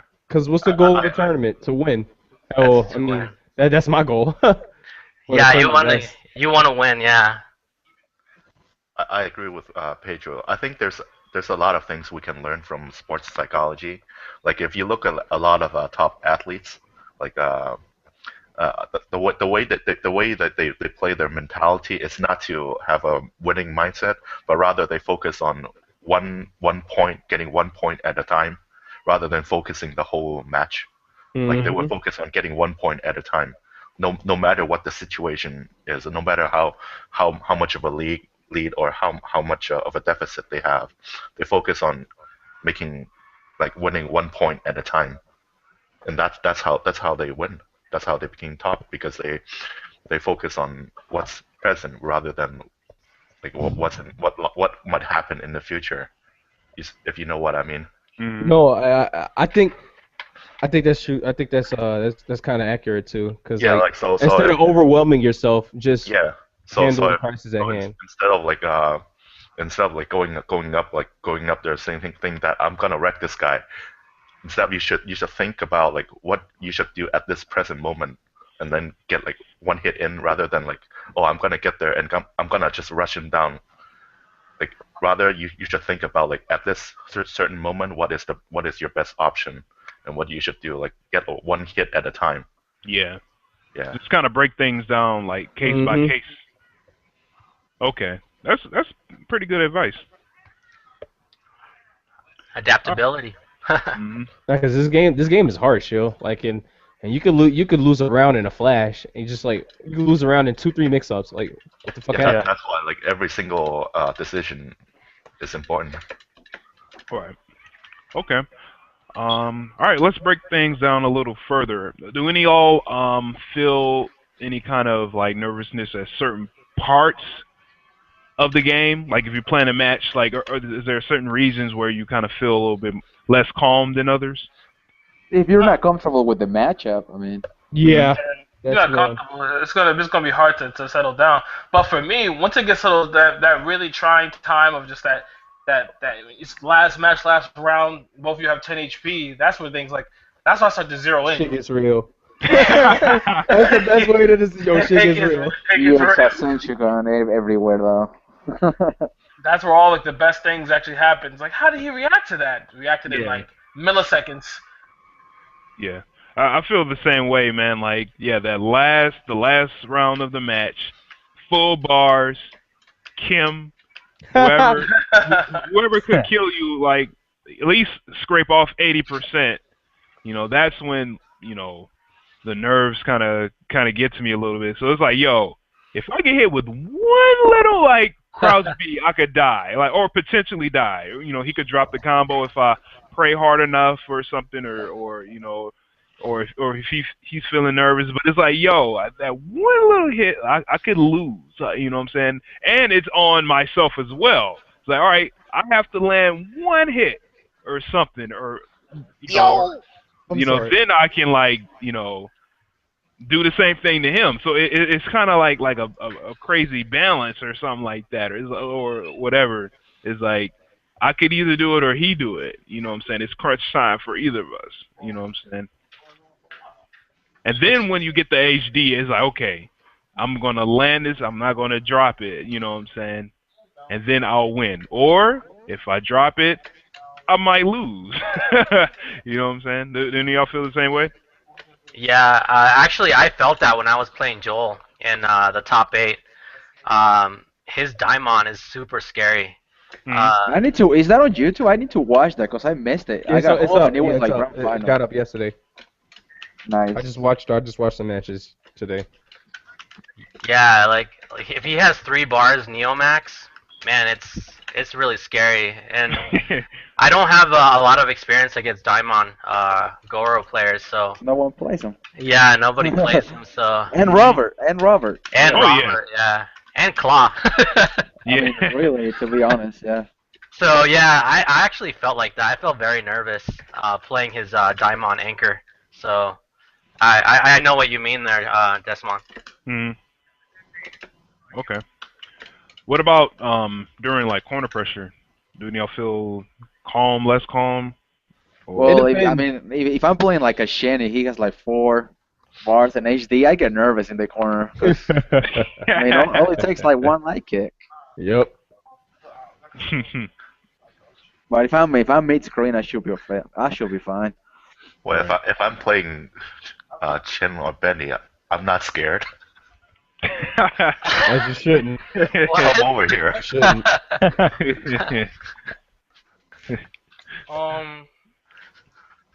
You said corner pressure, right? Like when you're in corner pressure, or you're performing it. Oh, when you're in like, you know. Yeah. Well, like how I've been looking at defense now is like, I guess this comes from multi-blood as well. But this is for defense in general, yeah. But like pretty much, if you block, in terms of the person may have a lot of options, but if you're blocking those options, you actually minimize their options. So you just have to look out for that pretty much the specific option. It's like, you know, if I'm fighting Shen and Shen is doing all this cancels and jump CD whatever, you know, my guard's gonna break eventually, maybe. But but if I start beating that out, I can only simply minimize their options. The person who's doing corner pressure is eventually is trying to kill you, so he's going to get impatient usually. Unless, you know, let's say I have a character that really can't do that, like Leona, you have to be pretty much patient, you know, unless you're like point blank, or like Shen or other characters that have command throw. If they're not hitting you with their other shit, they're gonna hit you. They're gonna try and get you with a command throw. That's 100%. That's the 100%. They're gonna try. Yeah, we played plenty of matches where you blocked everything. I'm just like, okay, I'm gonna command grab this fucker. And you know, and that's when that's when I start, you know, alternate guarding and backdashing. So you know, you get more frustrated, and you're like, his defense is too good. So that's how I look at defense now. It's like when I'm under pressure, I was like, all right, just block until he runs out of options. Because eventually he's gonna get punished for it. How many times can you short hop before you get DP, you know, or standing A? Okay. Oh, another question. What about when you are waking up, you know what I'm saying, and then fucking like you do wake up DPs and stuff like that. Like, you know what I'm saying? How can somebody calm down when they're on the ground? For, you know, because a lot of times, like when it's their wake up. Yeah. Well, more specifically, your wake up. You know what I'm saying? Think of the risk versus reward. I mean. Yeah. Is it worth it? Is it worth it to throw out a DP like that, knowing that he has full HD and 2 meters? Like. Yeah. Yeah. Pretty much. Think about the meters and all that. You also got to think you got to be thinking about if they're thinking that you think it's worth it too. I know that sounds really stupid, but like, oh no, that makes sense. They're like, okay, they're not gonna do it because it's not worth it for them or whatever. Or like, they want me to think it's not worth it, but then they'll do it. So whatever, I'm just gonna do it. And you DP them, they're like, what the f***? Like, he did it. Yeah, that doesn't work all the time. It doesn't work all the time, but when it does, oh my goodness. Yeah, it's a game changer. They're like, you DP'd there. I'm like, yeah, like Like, whatever. Yo, you DP right there? Really? Like, you It's like, really DP yep, I me? did it. Because I understand, like, when some people are feeling kind of under the pressure, they may DP more on their wake up. Yeah, that's predictable though. That's like that right there, I feel that that person's just untrained. He's untrained, and that person is uncomfortable uncomfortable. and isn't confident in their own defensive abilities. Like when you get knocked down, for most people it's like the seven stages of accepting death. You know? Like when you pretty much how I look at it now is like you have to look at risk versus reward. Your health bar is in its own commodity. You're investing in your win. So it's like, all right, can my health bar take this if I fuck up, if I choose wrong? And you have to look at their meter and like, all right, if I choose wrong, I may die. If they have a whole bunch of meter and you don't have a lot of life, then you might as well not DP. I myself, I don't mind getting up and blocking. I have no problem with that. Yeah. But some other people may. I just say, people, when you get knocked down, just think of your health bar as a commodity and invest in your win and invest smartly. But that's interesting you said that, because a lot of times there's a situation where somebody has like damn near no health. You knock them down, then they just do a DP like fuck it, like that's me. That's me. Like, just YOLO it out. And then you're like, yo, he's so stupid, but it worked, right? Now you're just like, or I'll play somebody and then like they're about to die. Then YOLO Neomax, like on their wake up. I'll never do that. No, that's if you're doing a Neomax, you might as well do a level 2 super. Yeah, really. Okay. Like sometimes those things are acceptable, but smarter players, smarter players, when you're going in for the kill, you that's the perfect time to start baiting more, or at least in this game. Like if you don't have like a real safe jump, or if the person has a command throw that can blow your safe jump up, just start baiting, huh? No, I was saying about random Neomaxes. I always get hit by like diamond random Neomax. Nah, that's a counter. That's different. That's not random. Like counters are one pressing thing. the button. That's what that means. Stop pressing buttons on me. But I ain't saying stop, but you pressed it. But I feel like if you start baiting when they're getting low health, like it really starts making people uneasy. That's just a real way to make them nerve-wracking. Make them nerve-wrack them. It's alright, I'm at the DP. He jumps in, he rolled back, and it's like now he goes flying through the air and it's game over. And now the person can't. And if that's the first match, now the person can't even trust themselves or trust you on wake up anymore. That's when you really start messing with their head. Okay. Man, that's some I like good stuff, y'all. Cause sometimes I know people think the things I do are scrubby or whatever, but it's more of like a psychological meaning behind it. I do it to get them uncomfortable. I realize that's what I like doing. I like to get people out of their comfort zones really quick, so I can make them look like a fool and play my game. But that's just what I like to do. But I of course can play I can play a flat out game of spacing, footsies, areas or whatever. I can play that game, but I really like to make them think about the actions that they've done to get to the point where they're getting mixed up and they're just getting hit. Like, why am I taking this damage? Why am I getting hit? So I'll start a round off, run up DP or something like that, or I'll do it. Hey, you're stupid, you're crazy. But it's just am I crazy? You didn't expect it, right? Being unpredictable, man. Yeah, I feel like that's what it's all about. And then it's better when you have defense too, because then you show oh, dang, dude knows the mix-ups, or this person knows the mix-ups too. They can block them, and they aren't afraid of taking blocking. That's when you really fuck with someone's head, showing that you're willing to do it and you have a good defense. I don't know. I feel like that's a really frustrating style to fight. Yeah. If your neutral's good and you're starting to shut down all their options, people start going crazy, man. They start going crazy. They're man, I can't jump the block. They will do it. They just did it not too long ago. So their minds are all over the place, and meanwhile you're just playing your game. A lot of people, their minds aren't like steel. You know, they don't know how to deal with that. Like if a person is always won by those full jumping in, and then all of a sudden you're DPing every time, it's like, okay, I can't walk forward. What the hell's the walk button? Or like, and some people forget that that's the regular. That's usually the answer for this crap. Walk forward. Yep. I'd said that like a few podcasts ago. I did that to a certain opponent who will be unnamed, and like it really fucked with them. Like I got him to jump and stuff, just walking. I baited so much stuff, and I'm like, I should have done walking a year ago to beat them. That's interesting. All right, question for all y'all.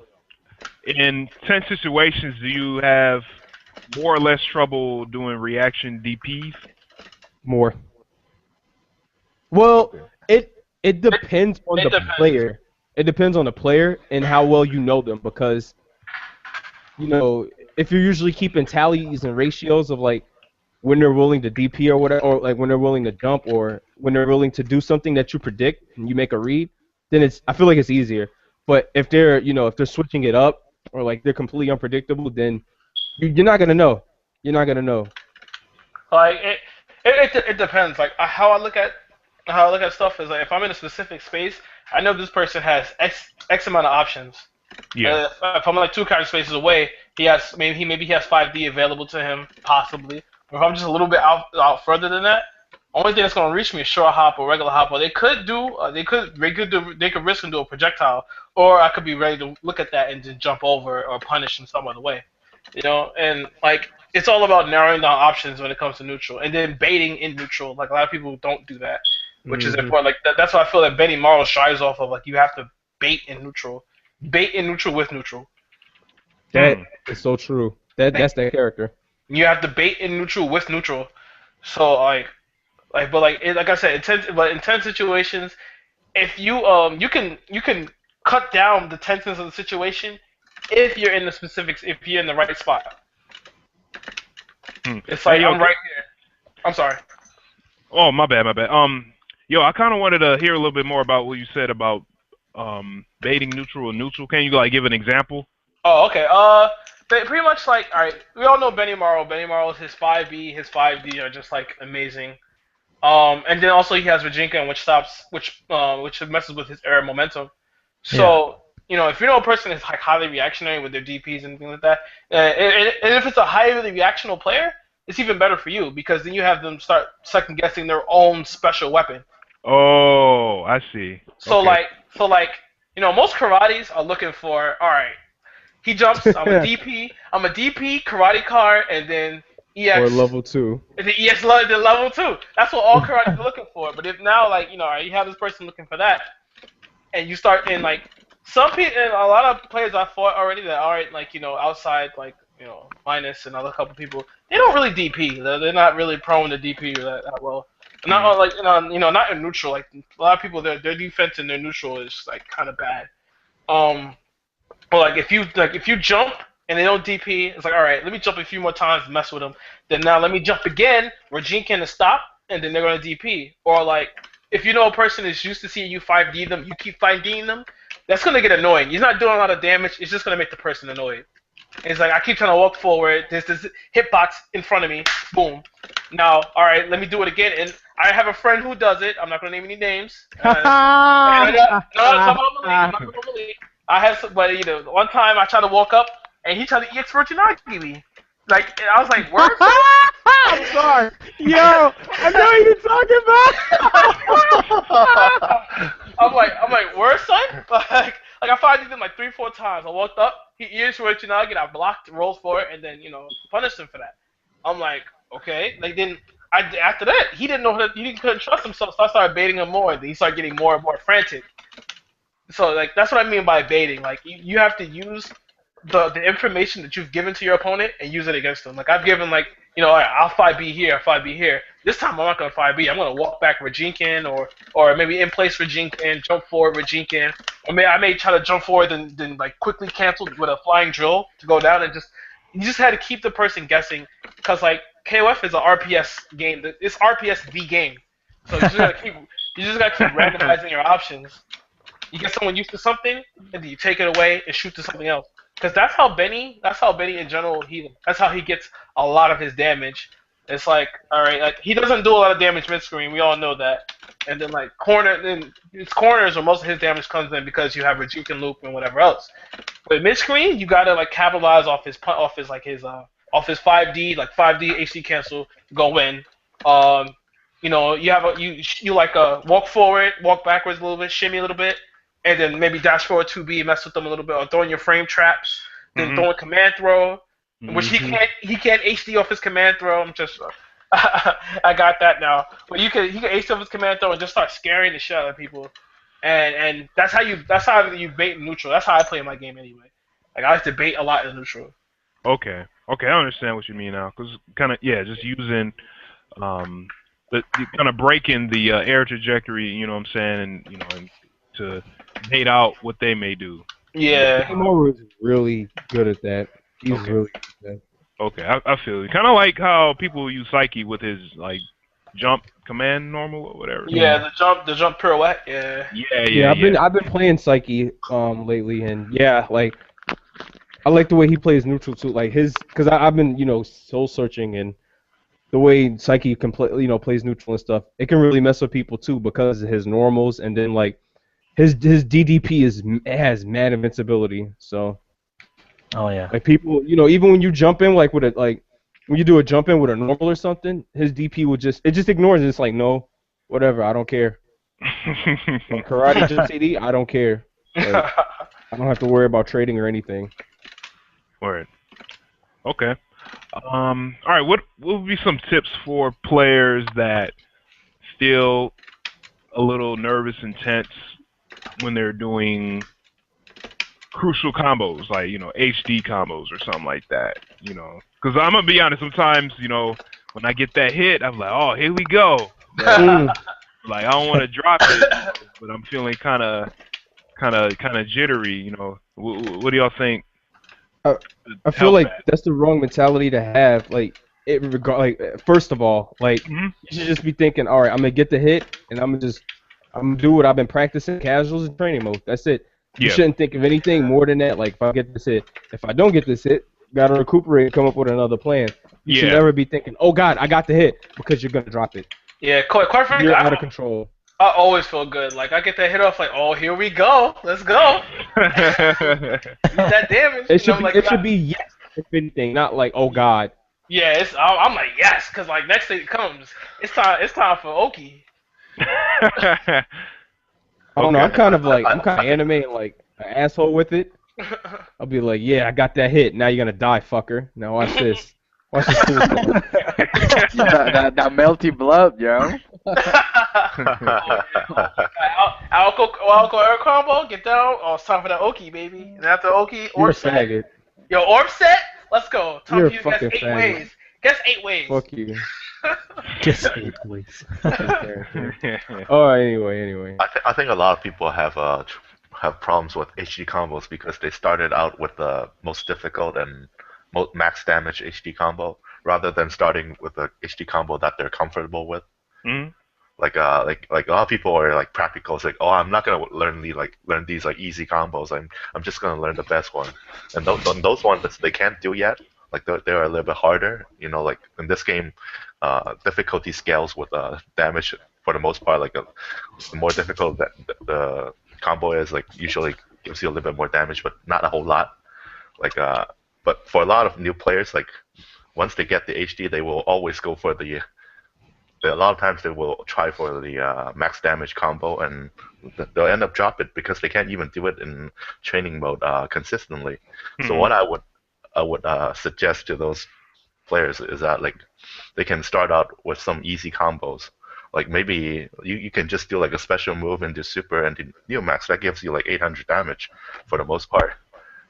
And once you're comfortable doing that, like getting the HD confirm and converting to damage, you can start out with maybe some simple loops, like some twos, 1 or 2 special moves, loop back and forth, and then super Neo Max. That's pretty easy.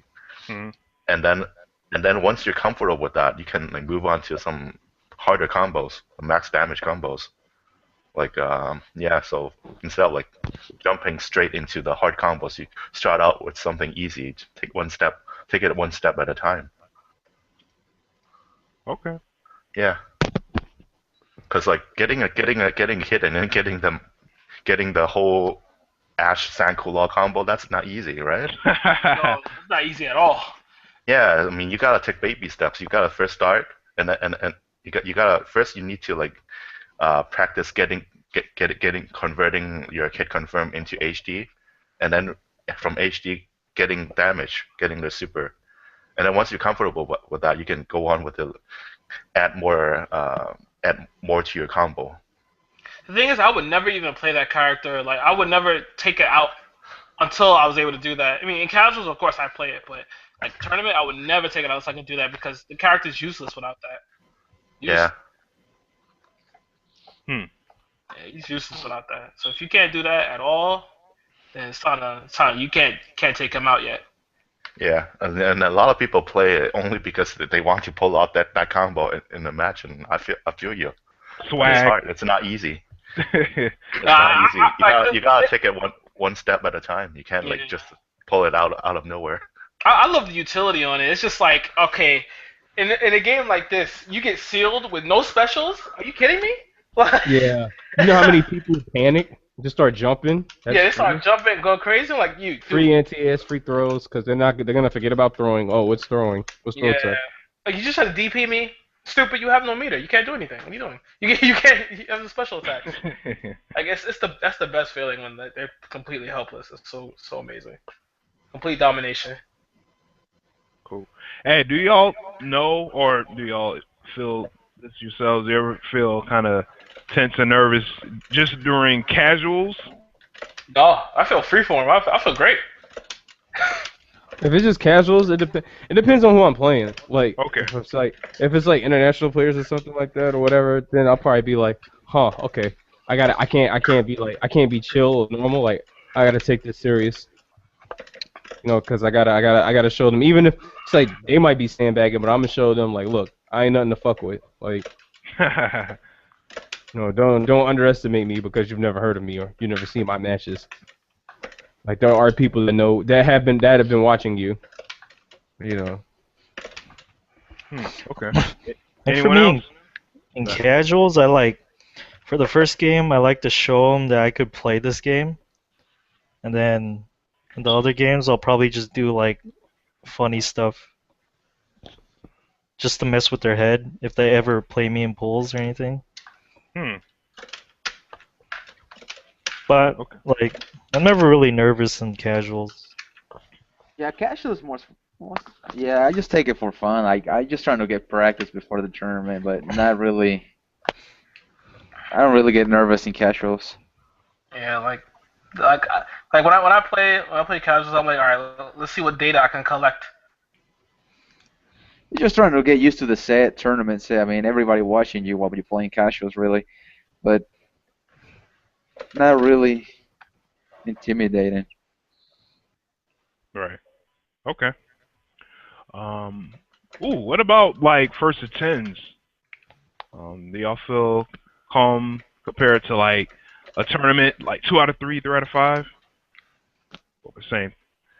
I actually feel more comfortable in the first to 10 because I get more data. I'm the type of player who gets better over time. Like I'm more worried about getting randomed out on the 2 out of 3 situation. like there's a lot of players I'm really scared to play in a 2 out of 3 match, but I'm not really that scared in a first to 10 or even a longer set. Yeah. Okay. Because like the longer a set is, like the better player usually wins. Like. Yeah. Yeah, I agree with that. What about you, James? Yeah, I'm not really nervous compared to like actual tournament when it comes to first to tens. Cause like, all you're doing is keeping in mind what they like to do the whole time, and then you'll get more data after that since it's at least 10 games. So. Right. You know what? I think I should have been a little bit more specific. I should have said maybe like money matches. You know what I'm Money saying? matches? Oh. Yeah. Serious business. Yeah, then it's all serious, man. Yeah. You can use it for data too. Yeah. It is harder than like a regular match, and yeah, this is also scientifically proven. Like 1v1 tournament. no, like when something is on the line, you perform worse for a mental task. Like you would think that like money is like a good Motivator. good incentive, like a bonus, right? Like you want someone to do a better job, you give them a bonus if they do a good job. But like the research so far has shown that like this only works is if it's a physical task. If you want something to help you move, like some physical labor, you give them a bonus, a cash bonus for doing a good job. They will do it. People will do better. But if it's like a mental task, like doing picking out words from a sheet or doing mathematics or solving a puzzle, but they will actually perform worse. Like if you give them a bonus, like if you tell them if you for every question you get right after a certain threshold, I'll give you a bonus for every question you answer right. And then the research has shown that people perform worse. So and the same thing is true for money match. Like when money is on the line, you're gonna perform worse. And because fighting games is a mental task, you have to think the whole time. And when you think about like there's money on the line, yeah, you're gonna be worse. And especially like this effect is especially exacerbated if you put the money up front. People have this like another irrationality. It's called loss aversion. Like if you the fear of losing the same amount of money is bigger than the utility of gaining the same amount of money. So if you put up like the money up front in front of you, and you're gonna perform worse. You're gonna keep thinking about those money, what's on the line, and you're gonna perform worse. Up front, you mean like in view, like Yeah, in view sight, or?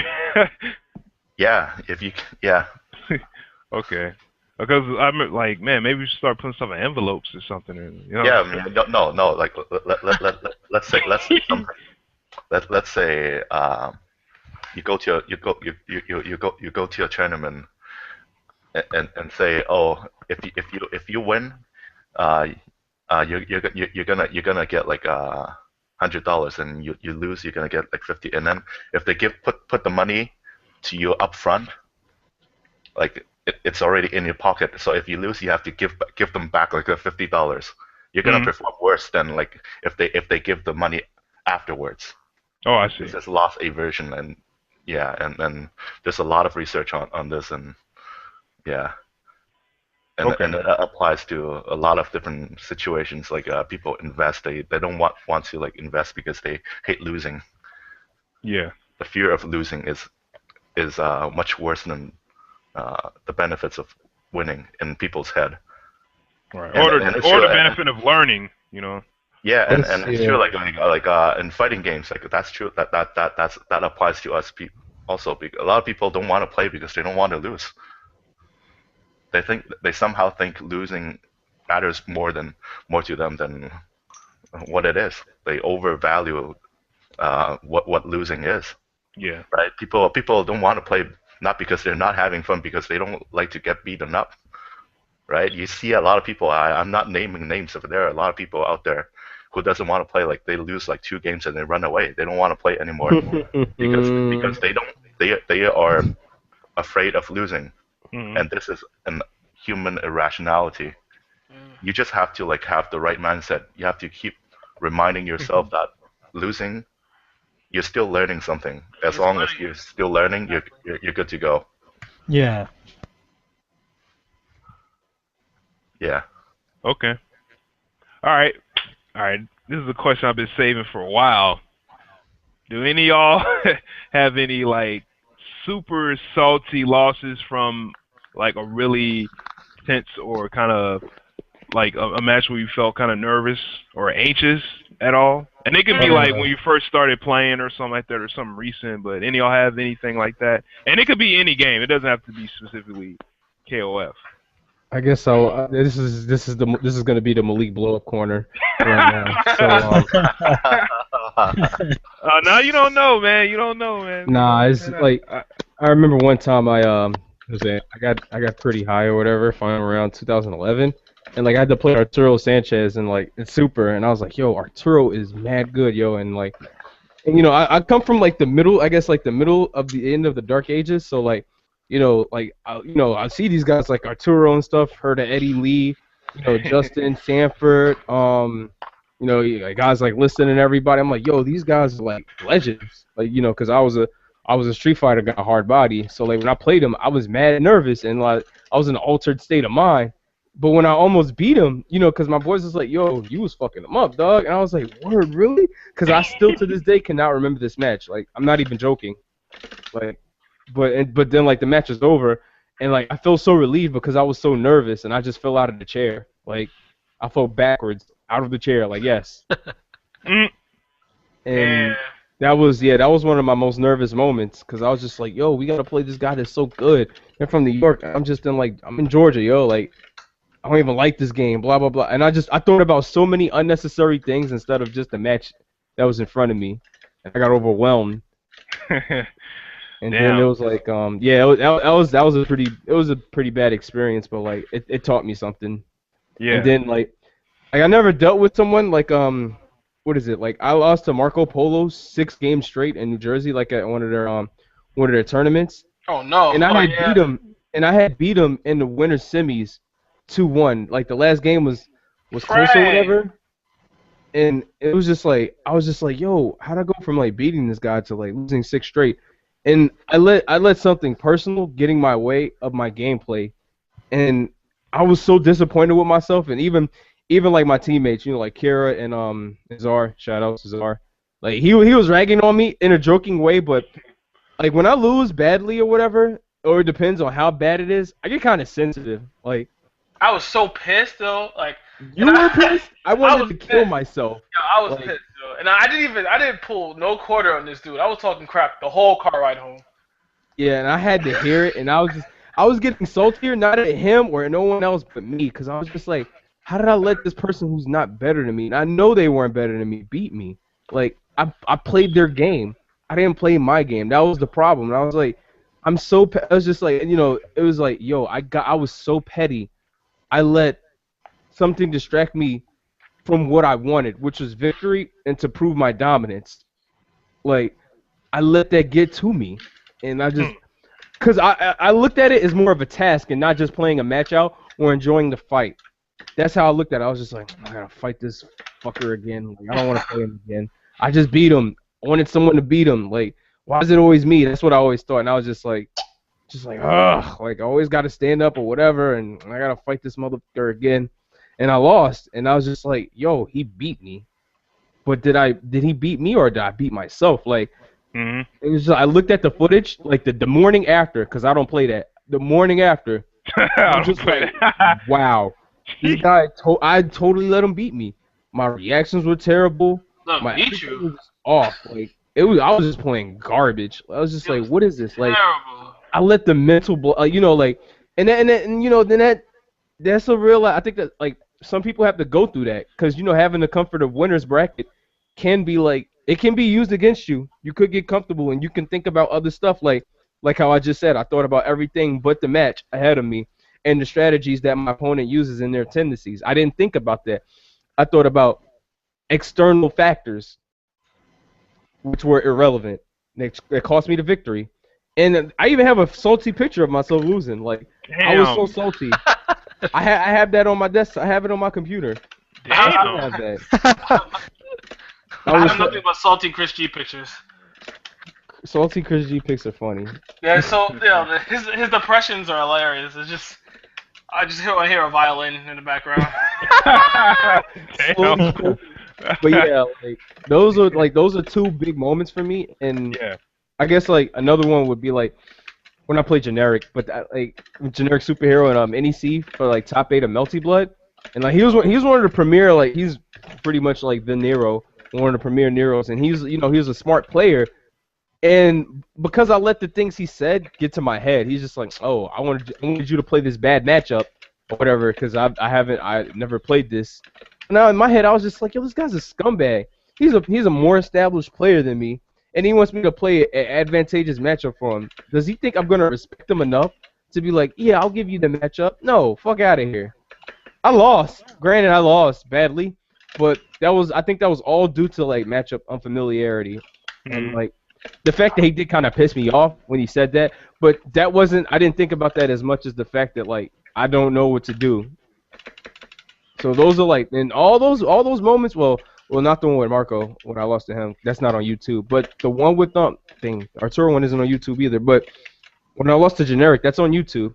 Like, if anyone ever played console Melty, you could look at the footage and stuff there. I would say that was actually that and Marco's like my loss to Marco. Those are my worst tournament losses like ever. Okay. All right. Damn, I got a story. I got two stories, man. All right. This was a long time ago. This was in 2001, and the local crew, we were playing Tekken Tag Tournament for PS2, and I wasn't playing KOF. I wasn't playing Street Fighter or whatever. But we were playing Tekken Tag pretty seriously, and we had a tournament that was going to happen in the summer at this game store. So keep in mind, I don't have the game at home, so I'm just kind of playing casuals at people's houses and at the game store or whatever. So tournament comes around, you know what I'm saying, and I play this 5-year-old kid. Right?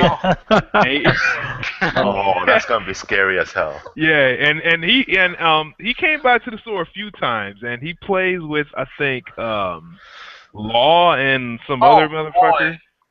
So all right, here we go. All right, this is the first round. All right, my first match of the tournament. The store is small. There's mad people. We had a 66-person bracket. Damn. And so many people. We didn't even have that many setups. We had people coming from all over the Midwest to play Tekken Tag. You know what I'm saying? People off of Tekken Zaibatsu or whatever. Mad local people. So, all right, my first match, I'm playing this kid, all right? So, I'm being like a complete jerk, right? I got my feet are like kicked back, like near the TV, kind of up, you know what I'm saying? So, I'm kind of like leaned back, got my feet up, and I'm playing because I'm thinking I'm going to beat this kid, just like laid back or whatever, you know what I'm saying? So, we're playing over there. I got my feet up, I'm just chilling or whatever. And for some reason, this kid kept spamming Law's, like, sweep. That big-ass sweep with, like, both his feet look like a drop kick or whatever. Oh, down forward. What is that? Down forward, like, 2 or 4? I think it's down back 4 or something like that. You know what I'm saying? For some reason, I wasn't blocking this kick. He kept doing it over and over, and I'm like, is something wrong with my pad? And I'm playing with Brian and Bruce, and I'm being cheap. I'm doing knees. Cheap ass motherfucker, man. Yeah, so I was getting him down or whatever. I beat him like one match, and then he beat me one match. I'm like, oh shit. So yeah, and then he kept spamming Law's flash kick, and I know that's punishable or whatever, but I'm not punishing it. Yeah. So because I'm feeling like after a while I'm feeling a little nervous, so I put my foot down. I put my feet down. I'm like, all right, I think I need to get serious now. Like this 5-year-old kid, he's about to whip my ass or whatever, man. But it was getting close. So I got Bruce out. I'm doing the knees or whatever. And don't keep in mind I'm not good at this game, but this kid just kept spamming that sweep over and over. I'm like, why are you spamming this sweep? Like, come on. Like, and when I blocked it, I'm punishing it. I'm like, okay, boom, I'm punishing it with this combo or whatever. But he kept doing it. It was like out of the like he didn't want to be trained. Spamming this kick. I could punish this. And I'm getting hit by it because I'm like my disbelief is not suspended enough. You know what I'm saying? To know that okay, I could just block this over and over and I can win. And I'm trying to do other moves too. And keep in mind, I'm still trying to be cocky and shit. And next thing you know, this kid is doing this kick and he's doing some other moves too or whatever, a couple little block strings or whatever. And next thing you know, it's the last match and shit. You know what I'm saying? And I forget to tag out, and this kid beats me and sends me to losers and shit. And then you see some of the people around the TV, they like, ooh, you lost. And then the kid was like, I win. And I'm like, wow. So I'm like, fuck. And then, oh man. And then I get eliminated by somebody else or whatever. Damn, like after the tournament and shit, like a couple days after, man, I walk in the game store. and they're all looking at me and shit. They're like, "Damn, dude, you lost to that little kid, man." I'm like, Oh no, you're that and guy. Oh yeah, man. and I'm like, "Nah, man, something's wrong with my controller, man. My down back wasn't working. He kept doing that sweep, and I kept like blocking it. Sometimes he was like, "Nah, man, you look like you was about to cry." I'm like, "What the fuck, dude? What the fuck are you talking about, man?" Got body. Yeah, so yeah, the kid got me, man. And then all right, here's the other story, man. And yeah, James, he knows this shit. Oh no. Oh man. Yeah, I never said this publicly, but I don't give a fuck. Here we go, man. Yeah, this is Power Up Oh man. 12. Yeah. Great tournament, great experience. Yo, damn. All right, yo, all right, let me get through this. Man. All right, yo. I can't handle it. All right, Power Up 2012. KOF was there. You know what I'm saying? Melty Blood was there. Gives the Gear was there. I was practicing these 3 games and shit. All right. Check this out. All right, sign up for KOF. The pools was supposed to start on the schedule at 9 p.m. All right. Melty Blood and Guilty Gear was going to start at 6. So what I was going to do was I was going to like play my matches or whatever. Then at 8 p.m. before pool start in KOF, I was going to play Bala or whoever that was there that was top. I think maybe Banana Ken or whoever or Chris G was there. But I was like, yo, I'm going to play Bala specifically and play him for maybe 2 hours, maybe an hour and a half, and just train up, get myself ready and loose for the pool. So next thing you know, I think I'm done with Melty Blood, and I go check in the other room because the anime games was in one room, and then like you remember James, the main tournament was in his big ass abandoned like sports store. Dude, You the know whole mall was abandoned. Hell yeah, dude! It was like motherfucking like oh dude, it was kind of creepy how like Yeah, the whole it mall was. was like abandoned, dude. It was like It was like some, Dead Rising, man. it was, man. It was yeah. It felt like Resident Evil in that shit, dude. And like all the stores were abandoned too. But anyways, I go check in the big room, right, to to see what's going on. And then A Visions, he runs the brackets. He runs up to me. He's like, Desmond. I'm like, what's up, man? Yo, we're about to start. I'm looking at my watch. I'm like, dude, it's 7:00. He's like, nah, man, we're kind of posting stuff up a little early. I'm like, no, dude, please, man. I'm like, I gotta play right now. I'm just fresh off of getting my ass whooped in Melty Blood and shit. I didn't warm up or nothing. He's like, yeah, sorry, man, we're about to start right now. I'm like, fuck. And then he's like, yeah, your first match is against Arturo Sanchez. And I'm like, Oh man. yeah. I'm like, oh, okay, all right, all right. And he's like, okay, all right, man. So whenever he said whenever like a TV or a system is free, you can go up on there. And I'm like, all right, cool. And the next thing you know, he hits me up. A couple minutes later, he's like, yo, you gonna have to play on stream. I'm like, no, man. I'm like, Oh, yeah. all right. Here we go. And plus, there wasn't that many people there, but they had that big ass screen. You remember, Jay? Yeah. That big ass like Yeah. inflatable screen and shit, man. Looking Yeah, like I remember. IMAX theater and shit. Yeah. Man. Yeah. I was getting so mad, man, for So, you, man. Yeah, so we're going up there, right? And then I got my Dream Council shirt on and everything. I'm representing. We go up on the stage, and I'm feeling kind of like, I felt a little nervous because I didn't know what to expect. I never seen this dude play. I don't know how much he plays or whatever. But I'm like, you know what? I could do this.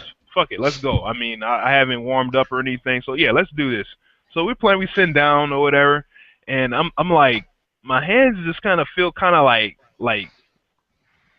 Jell-O? silly putty, like like Jello a little bit. They weren't like loose and flowing. Maybe because I'm fresh off of playing a different game. I kind of have to get this KOF in my muscle memory a little bit. To kind of reawaken some of the like skill that I like didn't really have back then.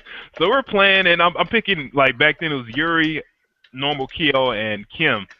So we're playing, and he picks Arturo Sanchez picks Athena, Vice, and Kula. Yeah. And for the first match around, I kind of got him a little bit or whatever. But I'm noticing this dude's like doing wake up DPs. He's doing kind of a cool little zoning game with Athena or whatever.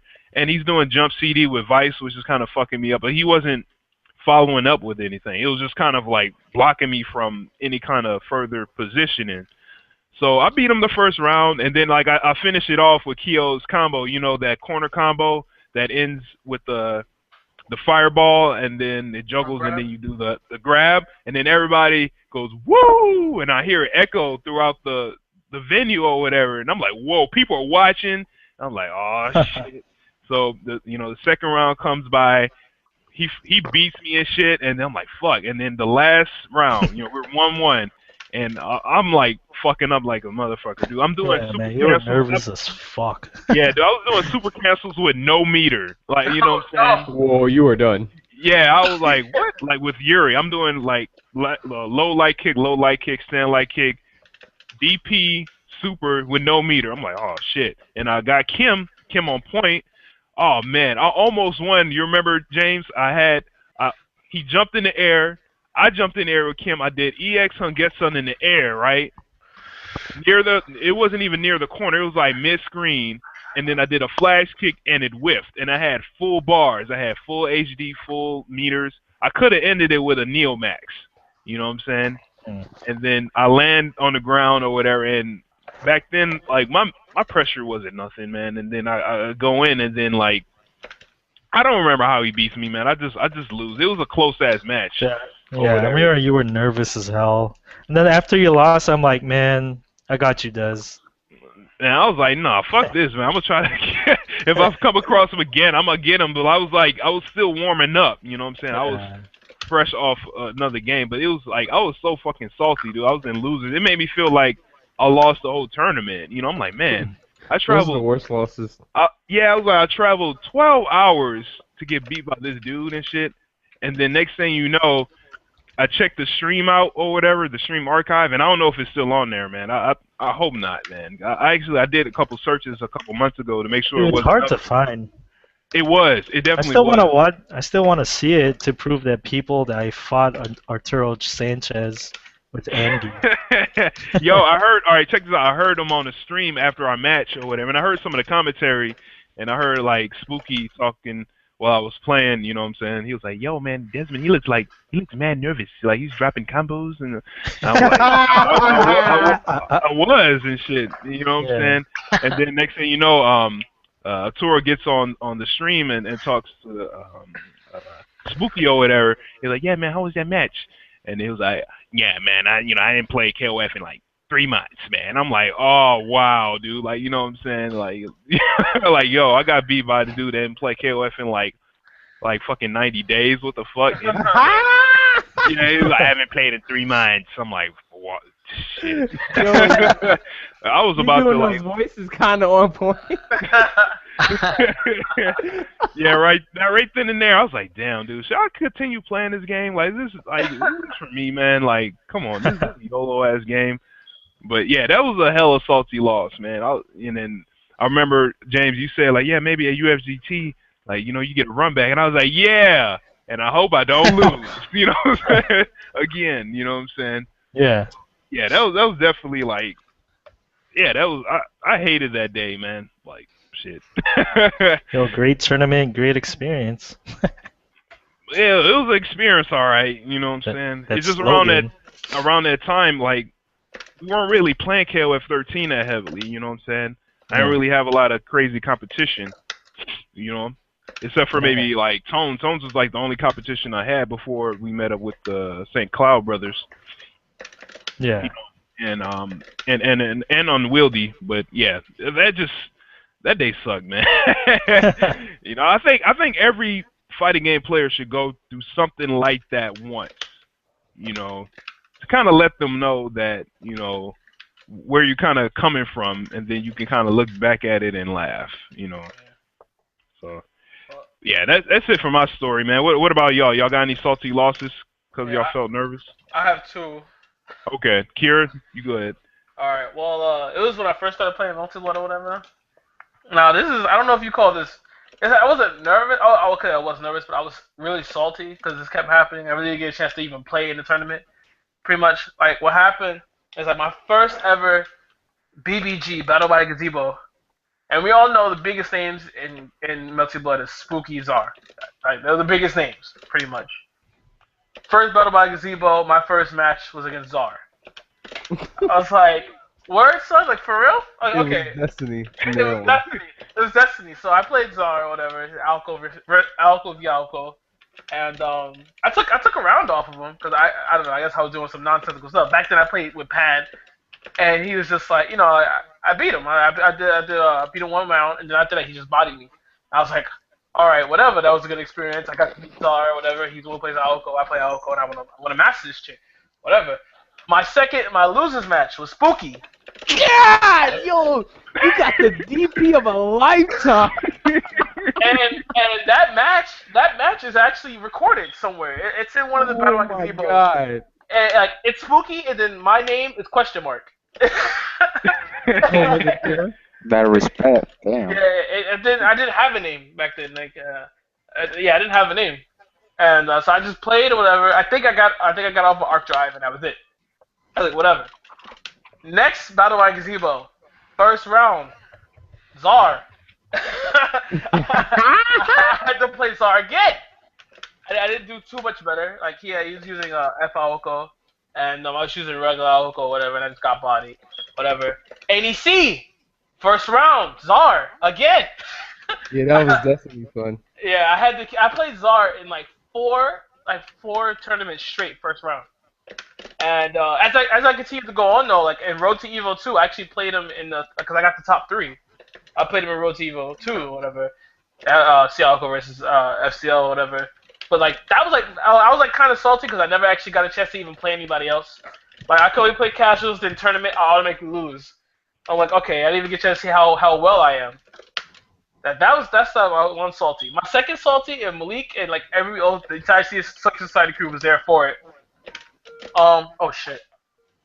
Let me decline that. So my second, I was playing Persona. Oh man, this was ridiculous. And usually, I'm usually not known to melt down. I melted down one time before when I was playing Aoko a long time ago because she's a tough character to learn. But this was a real serious meltdown. I really don't melt down like this. I was playing Naoto, and Naoto's known for not being that that good. She's good. She has some cheap stuff, but she's not as good compared to top 3 Narukami, Mitsuru, and Chie. So we have a friend who plays Narukami, and I just got so upset because the person who played him, he's not better than me. He can't outplay me. His spacing is worse than mine. It's worse. Why am I losing? The character was carrying him, and it was making me tight. So that I just got pissed, and I got really mad. I stormed around the house yelling. I stormed around the house yelling, cursing, screaming obscenities. I think I got a call from my neighbor once or twice or something. I don't know. I got pissed. Damn. When you were playing Shiki, right? Yeah. Oh yeah, I was playing Shiki. Oh my god, that was. I just got so tight, so mad. And he's like, what's wrong, Akira? I was like, fuck you, son. Yeah, you said that on reaction, like, like, oh, fuck you, get the fuck out my face. And you went and got Alco, you went to talk to Alco and stuff. I was like, oh my god, yo. I actually got scared because I'm like, I've never seen him break down like this. I've known this dude for like a year now. Like, it was new to me. I was like, yo, I think he might kill us, dog. Like, I don't know about you. I might sleep somewhere else. Like, damn. Because he's usually like has a cool composure or whatever. But like when people like that lose their shit, like it's nothing to be fucked with. Yeah, like, oh, you got salty. Remember we were playing KOF at my house that time? Yeah. Oh, that was hilarious. That was hilarious. Because like I was playing K-Dash and he was playing karate, and the K-Dash karate mix up. The matchup is terrible. That shit is so bad. Yeah, no, it's bad. It's actually bad. It's like you're trying to pull a truck on your back with your penis up a mudslide. It's ridiculous. Damn. I was so tight. So like I just kept losing. I'm like, you know what? I was so mad. So we're playing or whatever, and it got to a point where we were playing neutral. I was shimmying, and then all of a sudden I shimmy was like, ah! And I see like he jumped. He jumped. I don't know if he did a DP or anything like that. I literally like did ha at him in real life, in person. I did a real life mix up, and I got him to react to something. And I still dropped the game winning combo. I was just so. That shit actually scared me too, cause it was just the two of us, and I'm like, man, I don't want to fight this nigga. I don't want to do nothing. This seems like it's gonna get out of control. Like if we don't stop playing, 'cause I can't play with someone who's usually alright. Like, like they get a little salty, but they're usually composed. Like that shit scares me. I don't know about y'all, but like when I'm around people like that, I don't know what to expect, and I don't. See, I'm okay with being uncomfortable, but being that level of uncomfortable, like that's not a situation you want to be put in. Damn. Yeah. So like, I told him, I was like, yo, you're actually kind of scaring me. I don't think we should play. He's like, nah, son, let's keep going. And I'm like, I don't know, man. Like, I don't know. I'm not gonna physically hurt anybody, but I was just upset. I was upset. The way you was doing it, yeah, like you just said. That's. But now you can attest to it. I'm completely zen. I don't care anymore. Like I don't care. Yeah. I'm completely zen. I'm fine. I'll laugh if I get angry or if I feel myself getting salty. I'll just laugh. Like Joseph, he's a scary mother. Oh. That dude, he turns into the biggest asshole. It's like, he calls everyone a scrub or garbage or whatever. Like, it's just, if you're in his way, he is like the most. He's the bad salty. You can't be beating him and like he's mad because like, oh man, it comes out, man. It's mad funny. Yo, you're fucking scrub. Why are you mashing there? Blah blah blah. Like, oh, are you jumping? Oh, like, damn. It's so funny to watch. Yeah. Oh my god. Hey yo, Fred. Yeah. Yo, wait, hold on. Hold on. I'm sorry. Actually, I have work tomorrow, so I'm gonna hop off. Okay. All right. Okay, cool, man. Yeah, thanks for joining us tonight, dude. You're always welcome. Yeah, thanks for having me. All right, later. All right, here. Cool. Frederick, man, what about you, man? You have any kind of salty losses thanks to feeling nervous or anxious? Well, I got two stories, but they're both of them were kind of like embarrassing, more embarrassing than salty. My first story goes way back when I was a kid playing KOF 97 in the arcades. So remember, like there's an unlock code. You can unlock EX Yori and EX Leona. And EX? both You really, mean the Orochi? Yeah, Orochi. Yeah, the Orochi Yori and Orochi Leona, they're both really cheap characters. They do mad damage and they're all really fast. So as a kid, I thought like I was invincible. So I was like going to the arcade. Damn, I know how to unlock the characters, and no one knew. Like I was one of the first people who knew how to unlock those characters. So I went to the arcade and was like, damn, I'm gonna beat all these adults. So I went up there. I immediately unlocked Yori and Leona, and then like I saw that guy's face and immediately like surprised, like, damn, how did you do that? And I was like, yeah, I'll show you after this match. Like, and then I picked those characters, and like both of those characters have like really low hops, so they teleport, man. Yeah, so like my opponent, like he basically just beat me with like a single button. He just like crouch C me the whole game, and then I lost. Damn. Yeah, he just like Yori crouch C, and then I couldn't do anything. I wasn't even like that good like back then, so like that gave me like a really good lesson. I didn't even want to play like the game like for like a month. It's like he beat me with a single button. I got the best characters in the game. Wow. Yeah. Damn. Yeah, so like it took me like a month to recover. But that was when I was a kid. So most recently, I think my most embarrassing loss was at final round against Kenzo-san. I think James was there. Like I was nervous because first time playing against international players, and Punko was there. Like we all talking like Korean. It was like, oh shit, these cafe eat guys, they're serious. And then like Kenzo-san was taking forever to set up his stick. Like he was borrowing my stick, and then I had to play against him, so I had to get my stick back. So he had to like borrow around, try out several different sticks before he settled on one. So it took him a while to start the match. So I was like nervous the whole time, and and then I picked the wrong character. Oh yeah, I remember Yeah. you. I didn't even realize. Yeah, I instead of picking EX Yori, I just picked like regular Yori, and then like during the match, I was like doing the and then I was like gonna do like confirm to Rekka, and then I saw the claw scoop come out. I was like, shit, what just happened? Got the wrong character. I didn't even notice. I was like, and then I was like, what do I do? What do I do? What do I do? And then at that moment, I just lost. Like I was like, and then like after that, after Iori, barely like uh beat the character, and then the second character was like, shit, I should have picked the wrong character. I should have picked the right character. Should I stop the game or not? And then I was like, keep thinking about this mistake the whole game, Oh and then man. just like, yeah, just I couldn't focus on the match anymore, so Oh I played shit. really poor. So you just mentally just shattered. Yeah, because I made the mistake, and I keep thinking about this mistake during the match. Yeah. Yeah, and then I know I shouldn't, but yeah, it was hard. Damn. That's crazy, man. What about you, James? You seem like you never get embarrassed. Like, well, for me, like, I don't like I don't feel nervous at all in matches, but Yeah. like after like matches I lost, I felt embarrassed.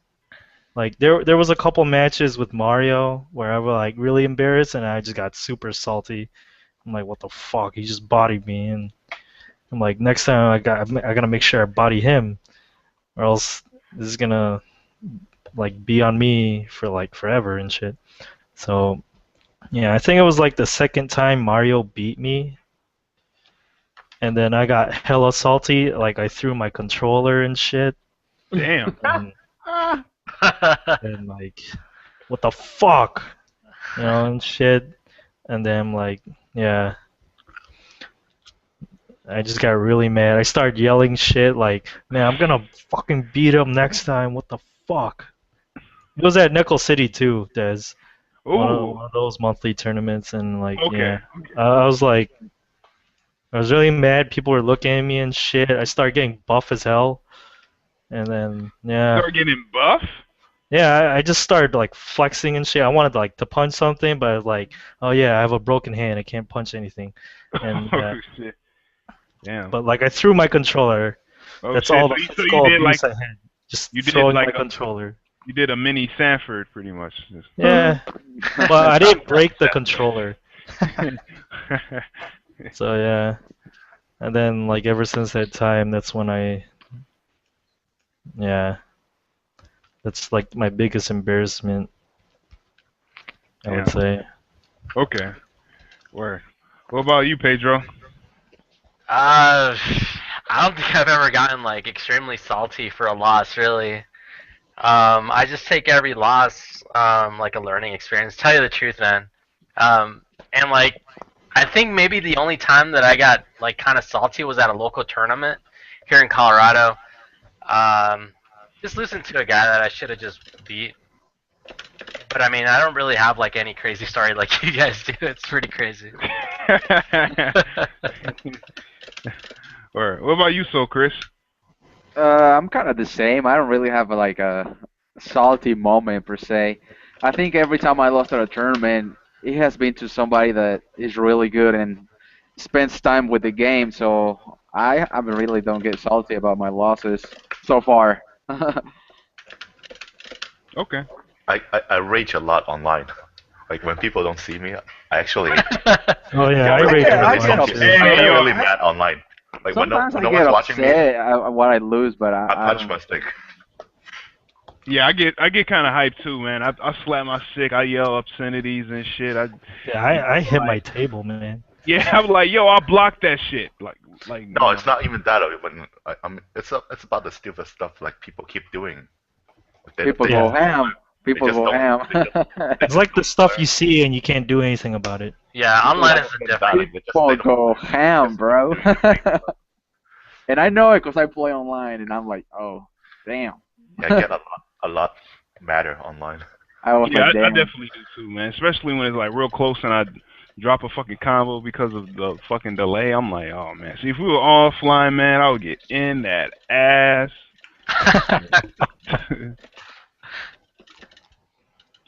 Yeah, and then I had to calm myself down. It was like, all right, he's actually getting better. Oh yeah, Good. Actually getting better. So yeah, yeah. You gotta kind of get your ego out of it yeah. a little bit. Yeah, I feel you.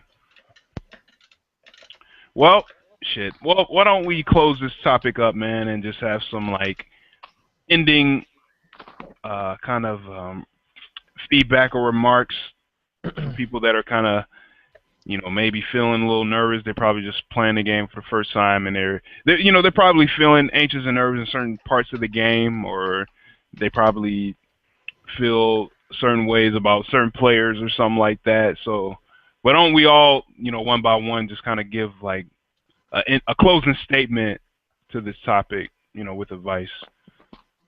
So, Fred, you can go first, man. Okay, so uh, the way I approach nervousness and anxiety is to think about what your nervous is. What are you nervous about? Are you nervous in front of people, or are you nervous about the player? And there are certain ways you can deal with it. If you're nervous performing in front of people, like there's a lot of different ways you can work on that. Go sign up for a public speaking class or whatever, or go do some stand up comedy or whatever. Or like acting classes, yeah. Yeah, go sing karaoke in a bar or whatever you do. So that will help you get over your uh, anxiety in front of people.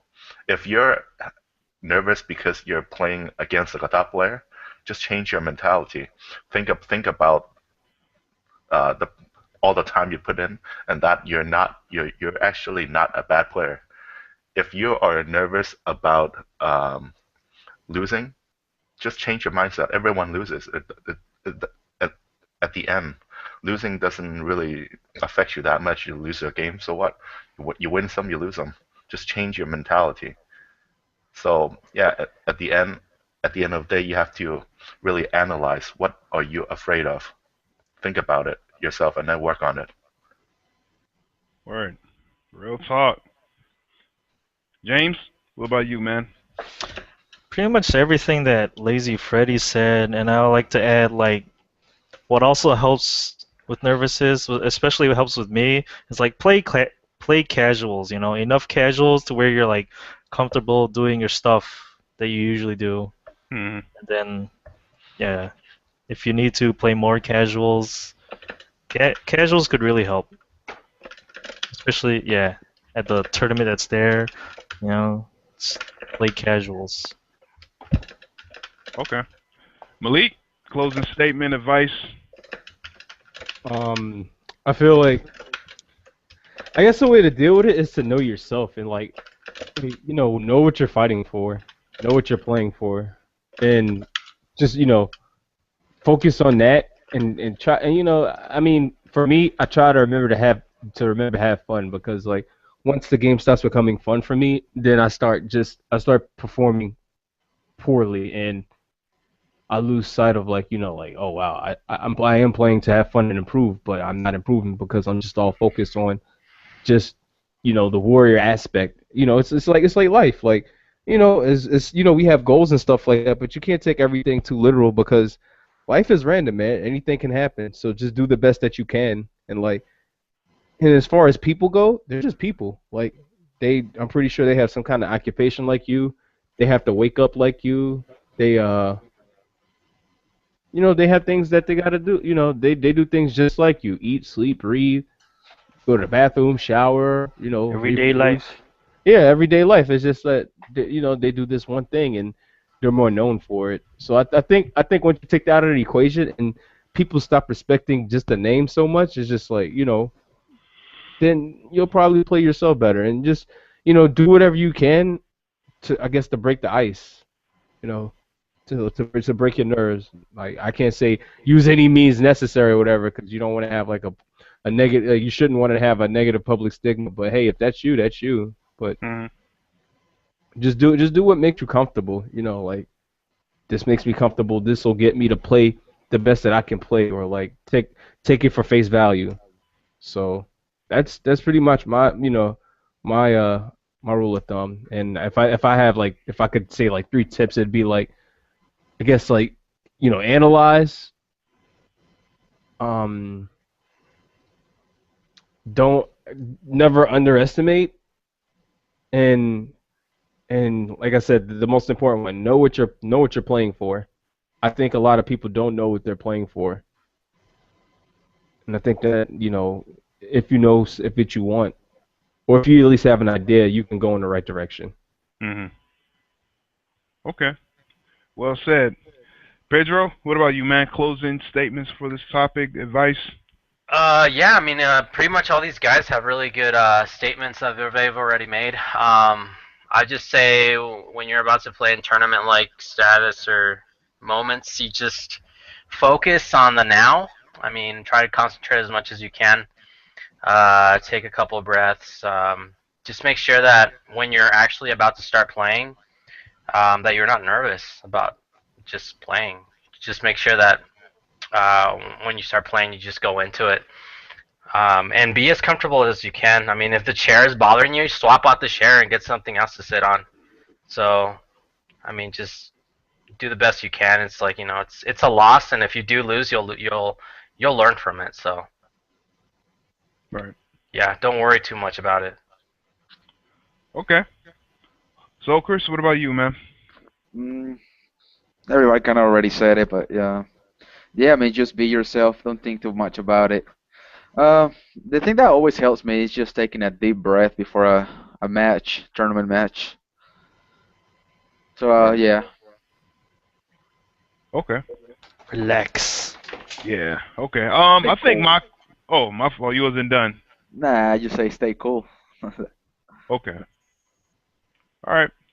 Um, I think what I'll add to all that, I feel that like confidence is like the main factor, and if you're confident and you know your shit and you know what you can do and you know what other people can do and you know the realms of possibility in the game and you understand the game and you don't try to put your own like ego in the game and try to change things how they should be, then you'll do well. Like you won't like really feel nervous. And also if you start placing or start putting your ego out of the game a little bit. I mean, you could put it in there, as far as like getting better and stuff like that.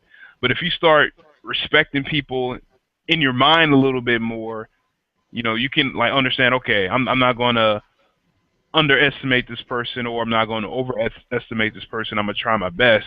Then the whole anxiety and nervousness thing kind of goes away, like beforehand, like before you start playing. Because now, I mean, I don't feel nervous anymore before tournaments. I used to. I remember one tournament, a local tournament I went to. Um, like I remember I was feeling kind of nervous, and it was almost like an 8-person tournament.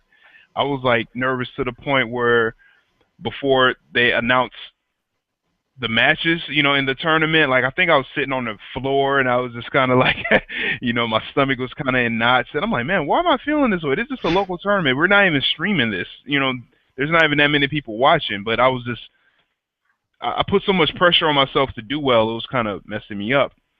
But nowadays, I kind of feel that okay, I think I know what I'm doing. I mean, and if things don't go well, I have another chance. I'm not going to die or anything like that. And who cares what people think? If you think I'm a bad player, like it's not going to stop my drive or anything like that. It's not going to like thwart my progress or anything. You know what I'm saying? I mean, if anything, I might stop playing or whatever, in the future. But it's nothing too serious. I would say in game, like I do feel a little nervous depending on the situation. You know what I'm saying? And certain parts of the match. But I think one thing I am doing, or I'll try to do, is just try my best again to understand the things in the game, understand my characters, understand the other person's character. That way, the fear of the unknown, it won't be there anymore because I know what exactly to do. And if things don't go well, I could keep trying. So again, yeah, I try my best to just think in the moment, break things down piece by piece, just like Freddie said earlier, and then just accept what happens. and don't be afraid of what may happen. Because sometimes people can be afraid to win. You know, there's like no, really, No, there's I know someone. I know someone like that. That's why I'm laughing. yeah, there's like such things as success barriers, you know, that just stop you from doing what you want to do because you feel that you may change or you may let somebody down or something like that just because you're doing well. Because yeah, like the fear of winning, like it. I mean, it exists. It's weird as hell, but it definitely exists. But I mean, the fear of losing, I think it also comes from, like y'all said earlier, just thinking of what other people may think, stream monsters, yourself, because you may be thinking, like, man, I'm putting so much time in this game and, like, I'm getting bodied and stuff like that. Like, nah, like, you just think positive, you know what I'm saying? So that's kind of all I have to say. Just think positive, be, like, gain some confidence, gain mad experience. Like James said, play a bunch of casuals. If you feel like you're dropping combos a lot, this is one thing I'm doing. I'm just trying my best to just play casuals, expose myself to those situations that I feel more uncomfortable the most. That way I can get used to them. And then after a while, once you're in those uncomfortable positions, they'll start to become comfortable. Or you can just like use your like adrenaline to your advantage. Because like I don't know if y'all ever experienced this, but there have been times where I'll like do a combo in a match and I can't do it in practice mode for some reason because of whatever how I'm feeling when I'm playing, you know. So yeah, I would say just use how you feel to your advantage and just keep thinking positive because I know it can be kind of hard to think positive all the time, but you just gotta try it and just keep gaining more and more experience, get out of your comfort zone, and just have fun. So, yeah, I think that's it for this topic. Y'all ready to get into the normal of the show? Yeah. All right. All right, here we go. Here we go. Here we go. All right. Set it up. All right. Haha, man. This is the weirdest normal in the world. Oh, yes. Jump B, right? Yep. Jump B. Air B. I don't see this very much. It could cross up too. Yeah. It can't, yeah. Word. Yep. So, what do y'all rate this normal from like 1 to 10 compared to those other normals? Probably like a A 7. 6, 7. Nah, It not beats 6. I say 7. 7. Yeah. It beats regular jumps and super jumps. Yeah, that's what I like to use it for. All of his If you normals hop are B with it. What you saying, Chris? Nah, I say yeah. I mean, everything King has is pretty good, so I will say a 7. Yeah. Okay. So where should I put this hitbox? It does cross up like James mentioned. Yeah. Like, whoa, no, damn, I might need 2. I think I might need 2. Well, let me see. Nah. His whole body. Is that realistic? No. I'm tripping. I think his whole left leg. And then I don't know where from there. Two boxes? You think we need 2 boxes or just 1? Mm. It's kind of a weird one. What do you think, Fred? You there, Freddy? Oh shit. He's probably away. But yeah, I mean it crosses up and you can hit air to air with it or stop like jump-ins or whatever.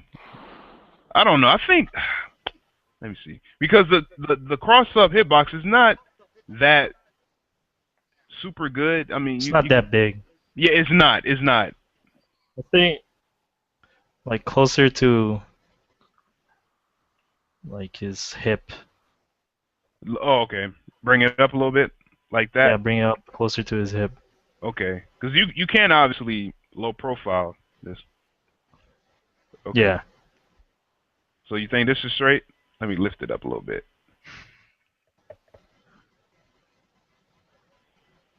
Okay. Is this cool? That looks about right.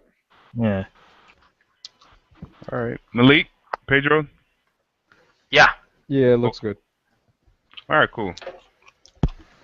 All right. Kim's jump B.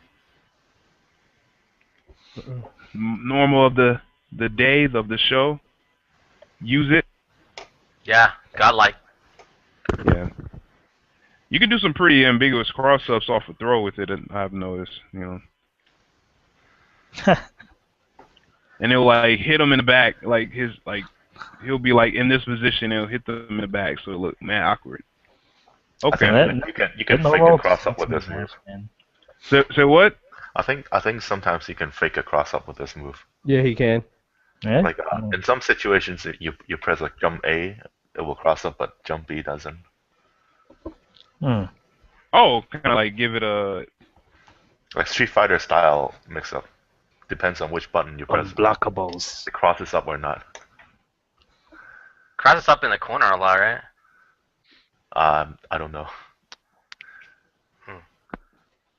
You know, like a lot of times you can cross up with jump A, and but then you press jump B, it doesn't. right. Okay. Hey, 1 second, y'all. I'm getting some technical difficulties. Mm-hmm. All right. I think we should be good now. All right. Cool. All right. Well, let's get some shout outs and get up out here because damn, we almost close to 3 hours again. Shit. Yeah. The beginning took too long. I think. It did. Yeah. I think it did. Because we were talking about some past tournaments. Good discussion though. But yeah. Well, I'm gonna give some shout outs. Frederick. Shout outs to Long Island Joe and Sweet Johnny Cage for putting out a good show for ECT. It was a good tournament despite the controversies.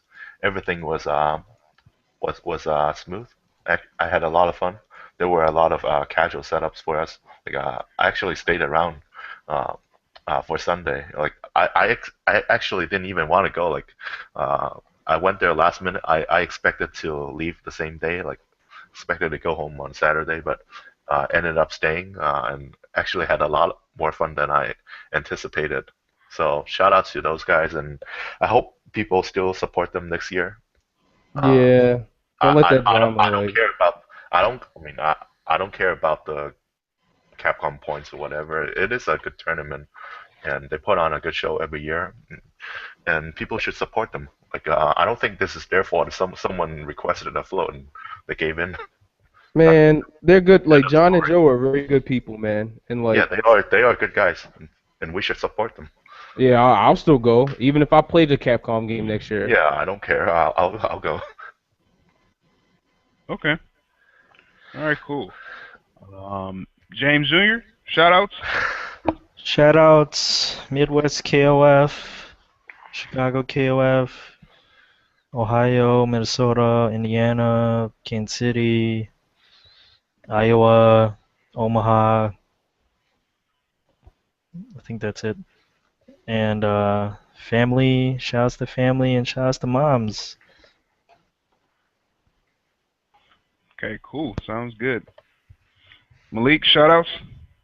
I mean, shout out to everyone. You know, shout out to ECT, Freddie, Hoshin, you know, Flocker for playing, Kane and stuff. I know a lot of people like why didn't you play? It was only a 21-man bracket, but like I have my reasons and values. Like I feel like if I can't play my best, then I won't enter. Like that's just me. If I can't play close to like myself perfection. So that's just me. But yeah, shout outs to everyone, John, Joe, you know, two of the most cool guys in the community. Like people don't know. Like they really shouldn't let the brigging things or whatever influence their decision to come to ECT. It was fun. It was just a bad weekend. That's all it was. It fell on Mother's Day weekend, you know. Mm-hmm. That's pretty much it. Yeah, I had mad fun, man. Like just being able to be around everyone and stuff like that. I got to see like some friends from Georgia and stuff and Korean barbecue. Like oh yeah. Korean barbecue. Like, Shout out to Richard. It's the best. Mm-mm. Shout outs to Shadow. I forgot. He's the best. Okay. Pedro, shoutouts. Yeah, shout outs to all the guys from that organized the Northwest Majors. They did a pretty great job for that event. It was a great tournament, actually. And hopefully they get more support next year as well. It's a great event. I also want to give shout outs to personally to Sack and Johnson for helping us out. They helped us out a great deal actually getting to Northwest Major. So especially Johnson, I really appreciate him for doing that for our community here in Colorado. Also, two of the guys I played at Northwest Majors, Romance, Joel, Darwin, the Seattle crew, and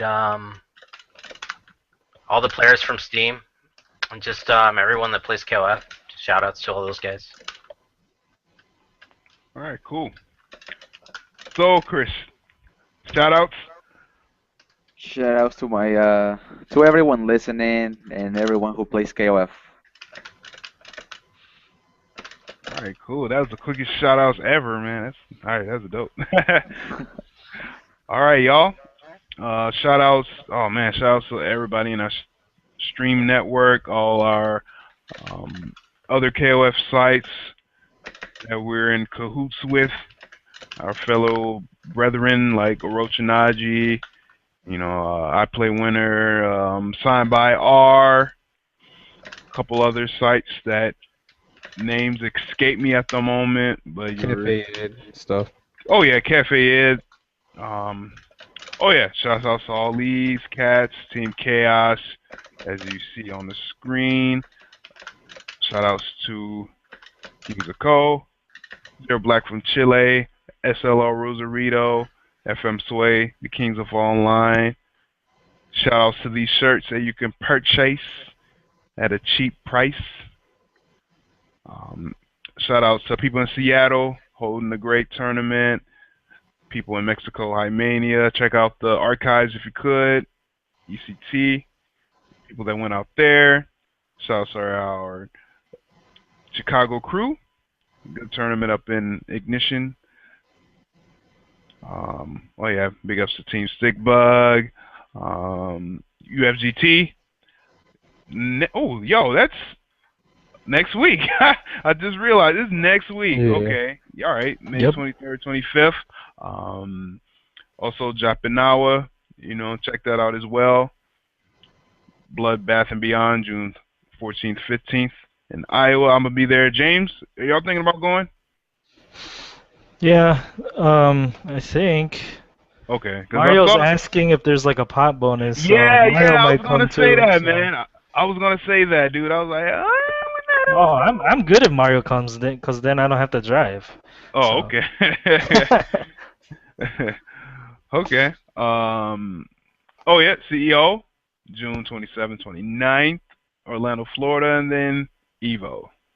So yeah, shouts out to everybody. Big ups to the team, Dream Cancel. So many people. I can't even. All of us. Yeah. Malik, James, Mario E. Frederick. Oh Freddy. yeah, yep. Mario E. People on Steam.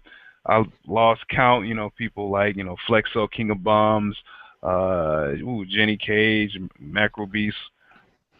Play on Steam. Go ahead, put DC in front of your name. Represent. I forgot to do the wiki update. I wanted to do a small segment in the beginning, just showing some updates to the wiki, but we'll do that next week. Oh yeah, next week's show, man, the UFGT show, hype Aw, show. man. Yo, it's gonna be crazy, man, because I'm gonna have all the players over here next Wednesday. Like they're gonna crash, and then we're gonna dip out in the morning. Nice. So I'm gonna try to put them all on the laptop I have in my living room, and I'm gonna be in my bedroom, and we're gonna do the same thing, man. We're gonna they're gonna be playing or whatever. We're gonna have them on the mic, on the Gonna be in webcam. the Midwest show. Oh yeah, so James, whoever you want on the show, if you want to, put Mario on there, for he can, talk his shit. Yo, Mario. You know what I'm saying? Yep, Yeah. yep. Yeah. He's welcome. If you want to put Josh on there, King of Bums, Flexo, whoever else, and whoever else is coming out to the show. I mean, excuse me, to the tournament outside of Midwest. I Yeah. don't know who else besides Romance. Romance. Seattle's coming with Dave Owen Johnson. Oh yeah, Uh, I forgot about that. All right, Can- Johnson. All Karn right. is coming with Oh yeah, yeah. Okay, okay. like a few Canada guys are coming. Right. I don't know if Alfonso's going. I Ah, just gave him the link. I'm like, here, register, do it. Come on. But yeah. right. Yeah. Okay. It should be good.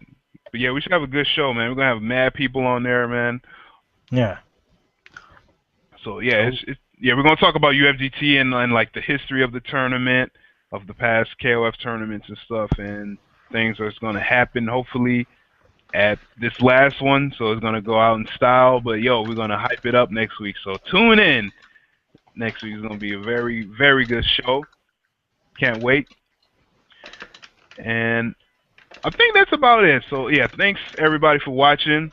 Blow this up on Facebook. Blow it up on Twitter. You know, blow it up in the air. You know, booka, booka, booka. You know, all that you can. Let people know. Dreamcast Live. You know, we do this every week. I think first month. I mean, every week, every first month of the week or whatever, or every first week of the month, we do a break. So it's pretty much almost 3 or 4 Wednesdays in a month. So spread the word, let everybody know. You know, we spitting that knowledge, and I think that's about it. So I'm gonna put a MP3 link pretty soon. This should be up, and yeah, shouts out to everybody, like I said, and check y'all out next week. Thanks for watching. Peace. Later. Peace. Sayonara.